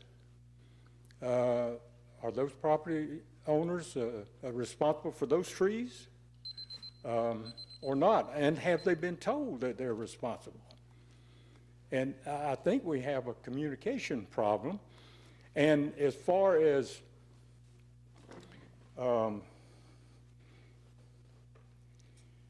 lost my train of thought here. Anyway, the money on December 22nd, as far as having equipment goes, the city crew came out and removed a tree on South Spring by the Heritage Center. They had a bucket truck, they had a front-end loader, they had a dump truck, and they had a place to haul it. And that was done they were very efficient in doing that. As a matter of fact, I took some of the firewood, or some of the wood, and carried over to my daughter's house. And we can't say we don't have the equipment. The equipment is there. You've got a bucket truck that's probably underutilized now. And you certainly have the equipment to do it with. And what about this, up until this came, this ordinance was voted in, the city did take care of the trees. And I think it's something that needs to be looked at, and if you're going to push trees and plant trees, there's a responsibility that goes along with that, and that is also maintaining and removing them. And if you don't want to do that, then you should not plant them. Thank you.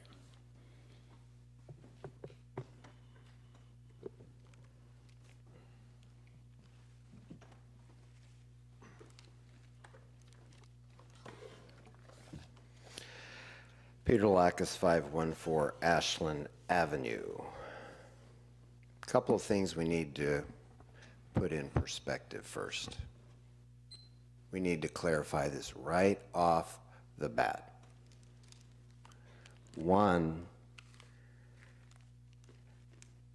the part of the ordinance that says owners of private property are responsible for the maintenance of trees on private property and an abutting right-of-way was not put into ordinance in 06 when this ordinance was created. First off, Mark, Chief Cochin, y'all were administrative assistants at the time. You're quite aware one of Ellen's first things she did was to get rid of the maintenance of right-of-ways to save costs. And that occurred well before this ordinance. So can I get an affirmative yes on that so we can clarify that to the public? I'm just not sure when that occurred. But it was before this, because she had put that in place, because that was one of the things she was strongest about when we were passing this ordinance. Two, to the gentleman, it sounds like you have been here a while, and when this ordinance was being discussed and went over a number of months of discussions before it finalized, and the mayor can attest to that. So it wasn't something that was rammed in, and as Commissioner Larson said, some of the main intent was to convince people of the value of trees, so when they did do projects, they would do their projects to preserve as much as possible. And one prime example of that is the extension of live oak in the Lowe's.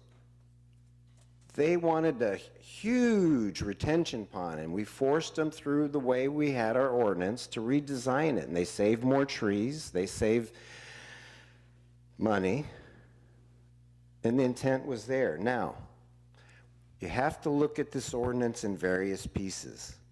One, the right-of-way issue is totally separate from the issue of people dealing with healthy trees on their property. If they have diseased trees and they want to take them down, there's room in this ordinance that they just pay the $25. The arborist says this is disease, that's it, correct? Thank you. So really it's two issues. Non-dead trees or non-diseased trees is on residential property, which I believe if you're going to take out a good tree, if you can get a good trimmer, he can trim a tree to where it's going to stay and maintain healthy. And if you're going to take out a really fine grand tree because it's in the way, and there is exceptions where it says in F7 for if you want to build a house, primary building pad, primary foundation line, swimming pool patio, or that portion of the driveway with 15 feet of the garage. So there are exemptions already. So basically it's the right-of-way. Now, the issue is, again, the right-of-way, a lot of these trees have been for years.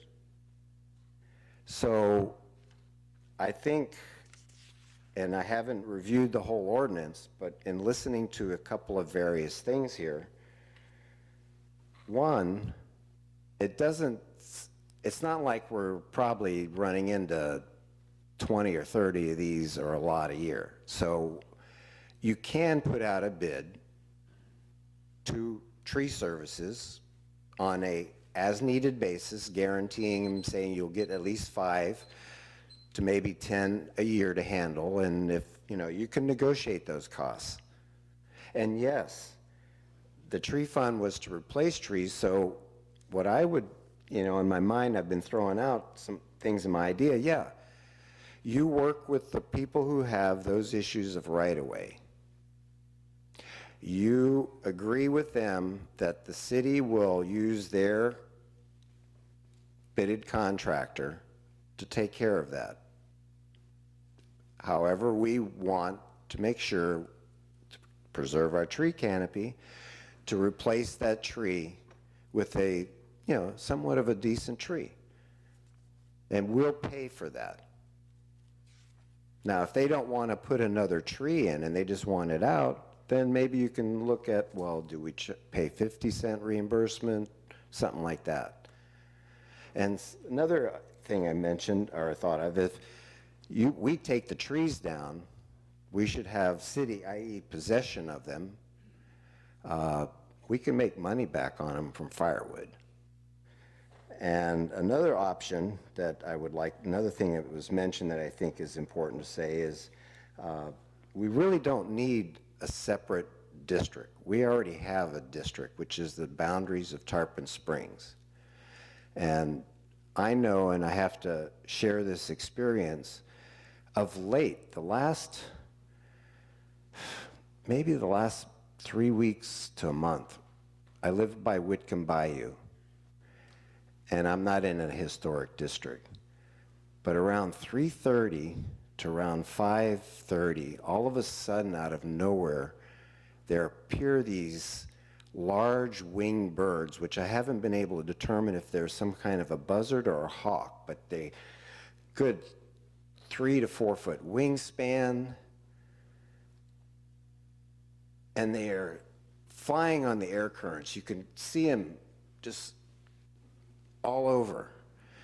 And then around 5:30, it's kind of weird, getting close to sundown, as I walk my dogs and I come back up this back road up my house, my neighbor, who has some stately oaks back there, they're all resting in there, all over. Must be at least 50, I swear, it's got to be at least 50. They're all on different branches all around. So we can't differentiate one part of Tarpon from another because all of that is important.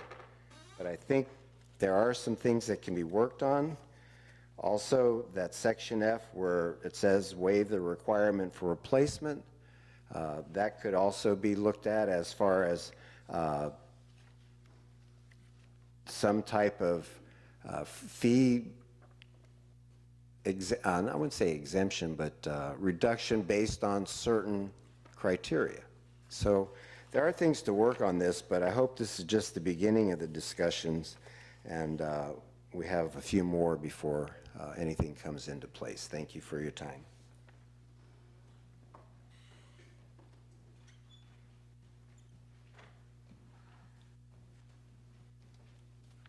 Good evening. Carol Purcell, 324 Bay Street. I live in the local historic district, and I went out walking last night and kind of looked at the area in the Fruit Bowl, and there's approximately 12 of these old historical oaks that were obviously planted at the time that the community was developing. Most of them are in various stages of decline. Likewise, what I've heard so far is that these trees were planted long before any of us were here, most of us were here, and I think it's an undue hardship for the adjacent property owner to pay the $2,000 to remove. I have 2 of these trees in front of my house, and I have put through a lot of effort in fertilizing them and watering them, trying to maintain them. But they are showing signs of decline. They are at their end of their life cycle or lifespan. They're laurel oaks, which generally, live to about 50 years old, and they're going on 70. So it's just a matter of time that just in this section, the historical district, that these trees will need to be removed. And I don't think it should be on the hardship of the property owner. The areas where people have planted trees, I believe that they should be responsible for those trees if they are planting them. As far as the mowing and maintenance of the right-of-way, I have no problem doing that. But I know when these trees die or start, getting to the point that they're hazardous, I can't afford the money to remove these 2 trees. In other areas of the city, yes, there's large trees too, which we need to look at. I was thinking that maybe the city could look at some sort of a size requirement or a size threshold, that any trees, perhaps 24 inches DBH or greater, that the city would maintain and take care of, that the citizens would be responsible for those trees up to the certain point. That would help to ensure that the city has a consistent care program for these trees, so we have a mature tree canopy over the city. It's an important asset for the entire city. Historical district, myself, in my say, I would love to have more mature trees, and it's sad to see that they're slowly declining. And it sounds like with the tree bank fund that there are funds available there to do this on an as-needed basis. I can't, like I said, speak for the rest of the city, but just the assessment that I did in my neighborhood, I'm looking at between probably about 12 to 13 trees that will be needing to be removed fairly soon because of their various state of decline. Thank you.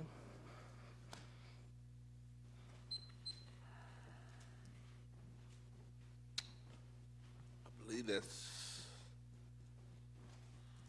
almost it. Marty Peters, 1702 Heritage Oaks Court. I'm also Vice Chair of the Budget Advisory Committee, but I'm not speaking on their behalf tonight. But I will speak a little bit on finances. It seems to me that one of the things you're doing right now is you're talking about perhaps doing something more, providing an additional service that the city has not provided, at least for some time. If so, basically you're talking about creating a new entitlement program, and that does cost some money. Whether it will necessitate a tax increase or not is somewhat debatable, but it does mean that there are some funds that are being collected now that would be used for something that aren't going to be used for that because they're going to be used for this. So there is a cost to that service, to that new program, if you're talking about doing it. The trees that people have create a value to their property. Many of the trees people are talking about probably weren't planted by the city, but were probably planted by developers or left by developers because it increased the value, the attraction of the home that the developer was trying to sell. You may have had that for 75 years in front of that house, but all that time it was providing some shade and helping with your heating and air conditioning costs. Let's say air conditioning costs, not the heating, but helping with that. So you have had an advantage from that tree. So now the tree is dying, you have some responsibility to take care of it and remove it. Harbor Oaks Homeowners Association, where I live, over the past 14 years has probably spent about $10,000 taking out dead trees required by the city. If you're doing this entitlement program, you're going to go back retroactively too and cut us a check for $10,000? I'm sure the homeowners would like that. But I'm not sure that the city taxpayers would like it because then they're ultimately paying for it. Even if it's only 50 cents more or whatever, it's paying to get those trees out that need to be taken out, be they future, past, or whatever. So it's a new program, and the money's coming from somewhere. Everybody seems to think it's a good idea to take it out of the tree bank. Well, that tree bank was there to encourage trees. So if you start draining it for this, that money is not there for that. Ultimately, a lot of us that look at that tree bank would like to see it be utilized more and people take them out because the city provides free trees. In fact, what you're talking about now mostly, the dead trees, I don't think, according to that ordinance, that people have to replace the trunk length of that tree that they take out. If it's dead, all they have to pay for is the removal, not for a replacement. So we've already taken care of, we're not charging them for replacement if it's a dead tree. That's not to say that some people don't go out and then try and kill the trees intentionally to say that they trees weren't there, but that's another issue entirely. Let me try and talk a little bit about what you might be able to do and still preserve the tree bank money too, and also help out the people that are concerned about taking that much money out of their budget. What about if you allowed those people to take a loan from the city to have the tree removed? They could pay it back gradually over time, or it could be attached to the home, like some of the code enforcement issues or whatever. When they go to sell that home or whatever at some point, then that's part of a lien or that has to be paid off before they can sell that home. So ultimately, the homeowner is still responsible as now, or they could have the loan and they could pay it back, you know, $10 with each water bill or whatever. But at least that would continue to preserve the concept of trees are good for Tarpon Springs. We ought not to be killing them.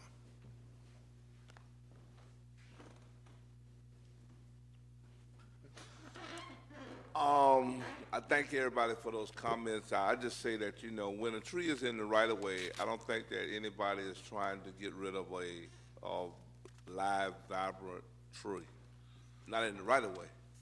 Now, maybe at their house in the rough area, that might be a little different because there's some other issues. And I think we're talking about, is it fair, in my mind, for homeowners to have to bear that cost? And I don't think that that's the way that it should go. And I just say that, and personally, this does not affect me as far as having a tree like that. All the trees I'm going to have to deal with is going to be on my property at some point in time. But I think that we still need to look at what's fair to all the residents that's in this city. There are some people that did not have anything to do with trees being placed there.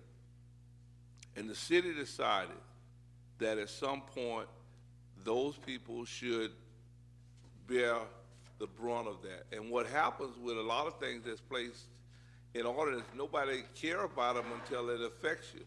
You know, until the trees start to have to come down, nobody cared about that ordinance being in place anyway.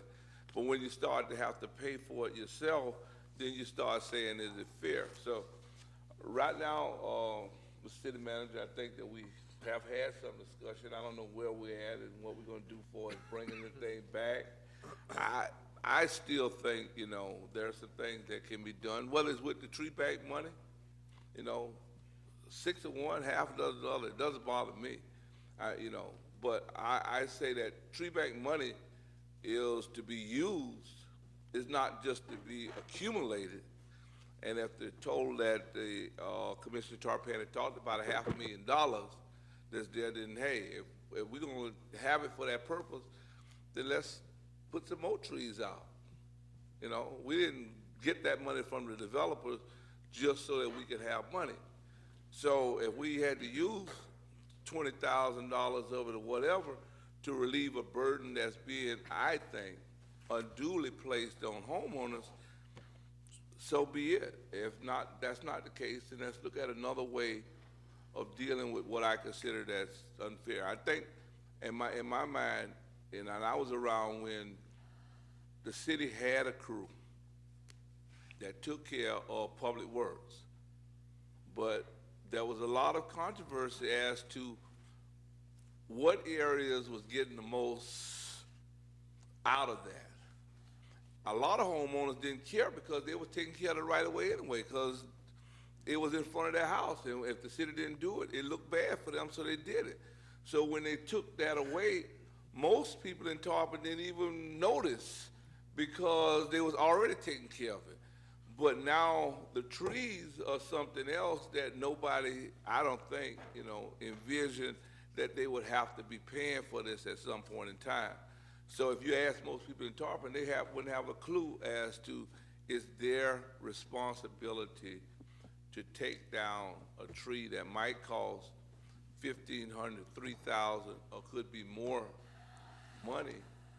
So I would still like to look at it, and it doesn't have to be the tree bank money. If there's some other funds that we can look at, I do think that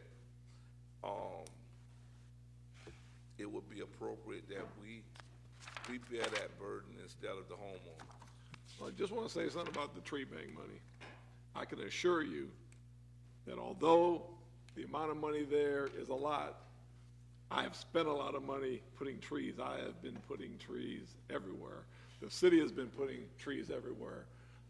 With the developments and stuff come in, that's money going in. That is not just money sitting there. In fact, I'm having, as you can see with that much money in there, I can't put trees fast enough with the money. There has been, and we'll be putting together and working. We're trying to look at some of the records from the last people who did it to put all those things. But as you can see throughout the cities, the parks, the byways, there have been a tremendous amount. That money has been spent as much as I could spend it, and I've still got about $500,000 in there. So I can guarantee you any program that if we looked at it for a trial time period or not, that it will have no effect using that money for that. It will have no effect on our ability to plant trees. The problem we'll have is finding enough place to plant those trees. Because I can tell you, if some of the future developments that are talking to us comes in, there'll be a couple more checks in the $300,000, $400,000 area that come in for that tree bank. And within 2 years, you could approach $1 million in that fund. And you will not hurt any availability to put trees wherever you want to put trees. I can assure you that. Well, and that, to me, validates what I said. The developers don't care about paying the money. You know, hey, it's the cost of doing business. Well, they care, but they know they can't put them in without doing it. They don't like it. They grumble, but they pay it. Nobody likes to pay money, but they will pay it. You know, it's not enough that they be very creative to save all of these trees because it's just the cost of doing business for us they're concerned. But like I say, I'm more concerned with what happened with homeowners, and while Mr. Kicker said that, you know, $1,500, you know, that's pocket change for him, he could do it. For some people, it's more than that. Hey, it's like $1,500 is like, hey, where am I gonna get that from to make this happen? And then to make them take out a loan to pay for something that they had nothing to do with, you know, and if we are plant trees on right-of-way, I won't be around, but there'll be some other people complaining at some other time that the city planted all these trees, and now we have to take care of them, you know, and whether that's fair or not, I guess we'll have that discussion at some point in time, but I hope that we can at least look at some other remedies as far as trees in the right-of-way. Are there any other issues in here? Obviously, I'm bringing back some ideas and some concept to mull over on this. Are there any other elements that you've either had calls about besides the ones that we have addressed tonight? I would just say that in the most simplest thing for me in terms of the right-of-way on that item, or paragraph F that the mayor pointed out, where you have almost like the sole discretion to, within the criteria set forth, to make the call on whether or not a tree needs to be replaced. Just make some language that is in relation to the right-of-way decision. I mean, if the tree is sick and the city arborist says it's sick. Well, I see they don't have to replace it. Well, no, I know they don't have to replace it, but in terms of the tree coming down, if we can find a mechanism to pay for it. And we could do some wording in there in terms of the city being responsible for taking it down. But I don't mind doing some research as far as how much it's gonna cost. Right. But it's gonna cost somebody something, whether that's spread out for all of the people of Tarpon, or whether it's concentrated on whoever's in front, like the young lady said, she has two. If they go right now, they're hers. Is that fair to her to be able to pay that? Or whether, should we look at a way of collectively paying, you know, so. We'll bring back some ideas to you. All right. With that, I believe that concludes our agenda. Chief? Captain? I don't know, Mayor, I've been kind of feeling a little isolated all the way down on this end of the dais tonight, but I've managed to persevere and get Well, through. next time we'll shift. We'll shift, or we'll have you shift out here, you know? Mr. Attorney? No, sir. What's the matter? Just a few things that are gonna be coming forward. I believe 17th of February, we'll give you that first update on the budget. We're just getting the final numbers in for December. Remember, finance-wise, it's always a month behind getting it, so we're just getting in those final numbers. So Mr. Herring is gonna prepare you, and I believe the 17th, he'll be able to come forward and kind of give you what was requested during budget time, to give you an outlook of those issues and where we can tell we are from the budget right now. Another issue that's gonna be brought back to you, and I think it's gonna be the 17th, is now that we've got the union contracts done with the police, there are some issues with those employees at both the police and the fire department that aren't under contract, and for some equality things, we'll be bringing back something to you on there, along with the final reorganization that we're gonna be looking at for a bit with cultural affairs and some changes that are gonna be pretty much, they'll be cost neutral changes, but obviously with the tragedy that happened, 4 or 5 months ago and some other things, we've had to rearrange, and that didn't come with the rest on them because Kathy, with the assistance of Chief Cochin, has been working on some different things, some job descriptions, changing some jobs and working with her. Obviously, that's another tragedy that happened to the city in 2014 and has caused some disruption in her area. So hopefully we'll bring back those two to you on the 17th to get those departments back up. And I think that's about that you'll see for there. And next meeting, which remember we have a back-to-back meeting, so we've got a week in between. So we will be bringing back to you the sponge docks design. It's out there in the auditorium. We've had our meeting.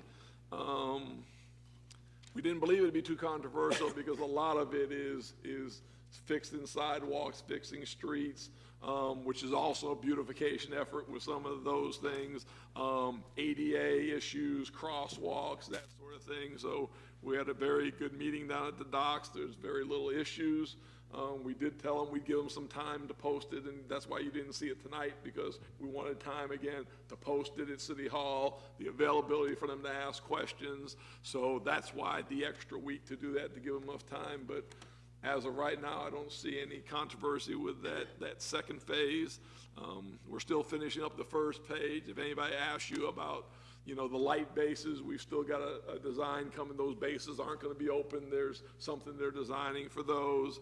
We'll be starting to install the benches and the receptacles in places that are not going to be affected by the side. If we're going to be tearing up sidewalk and stuff, we'll keep the old ones until that's done and then put them in phase two. But any of the ones that aren't going to be affected by the sidewalk work, you'll start seeing the new benches go in and the new receptacles, along with finishing up those lights. And we still got Duke Energy waiting to re-energize the last portion to go with.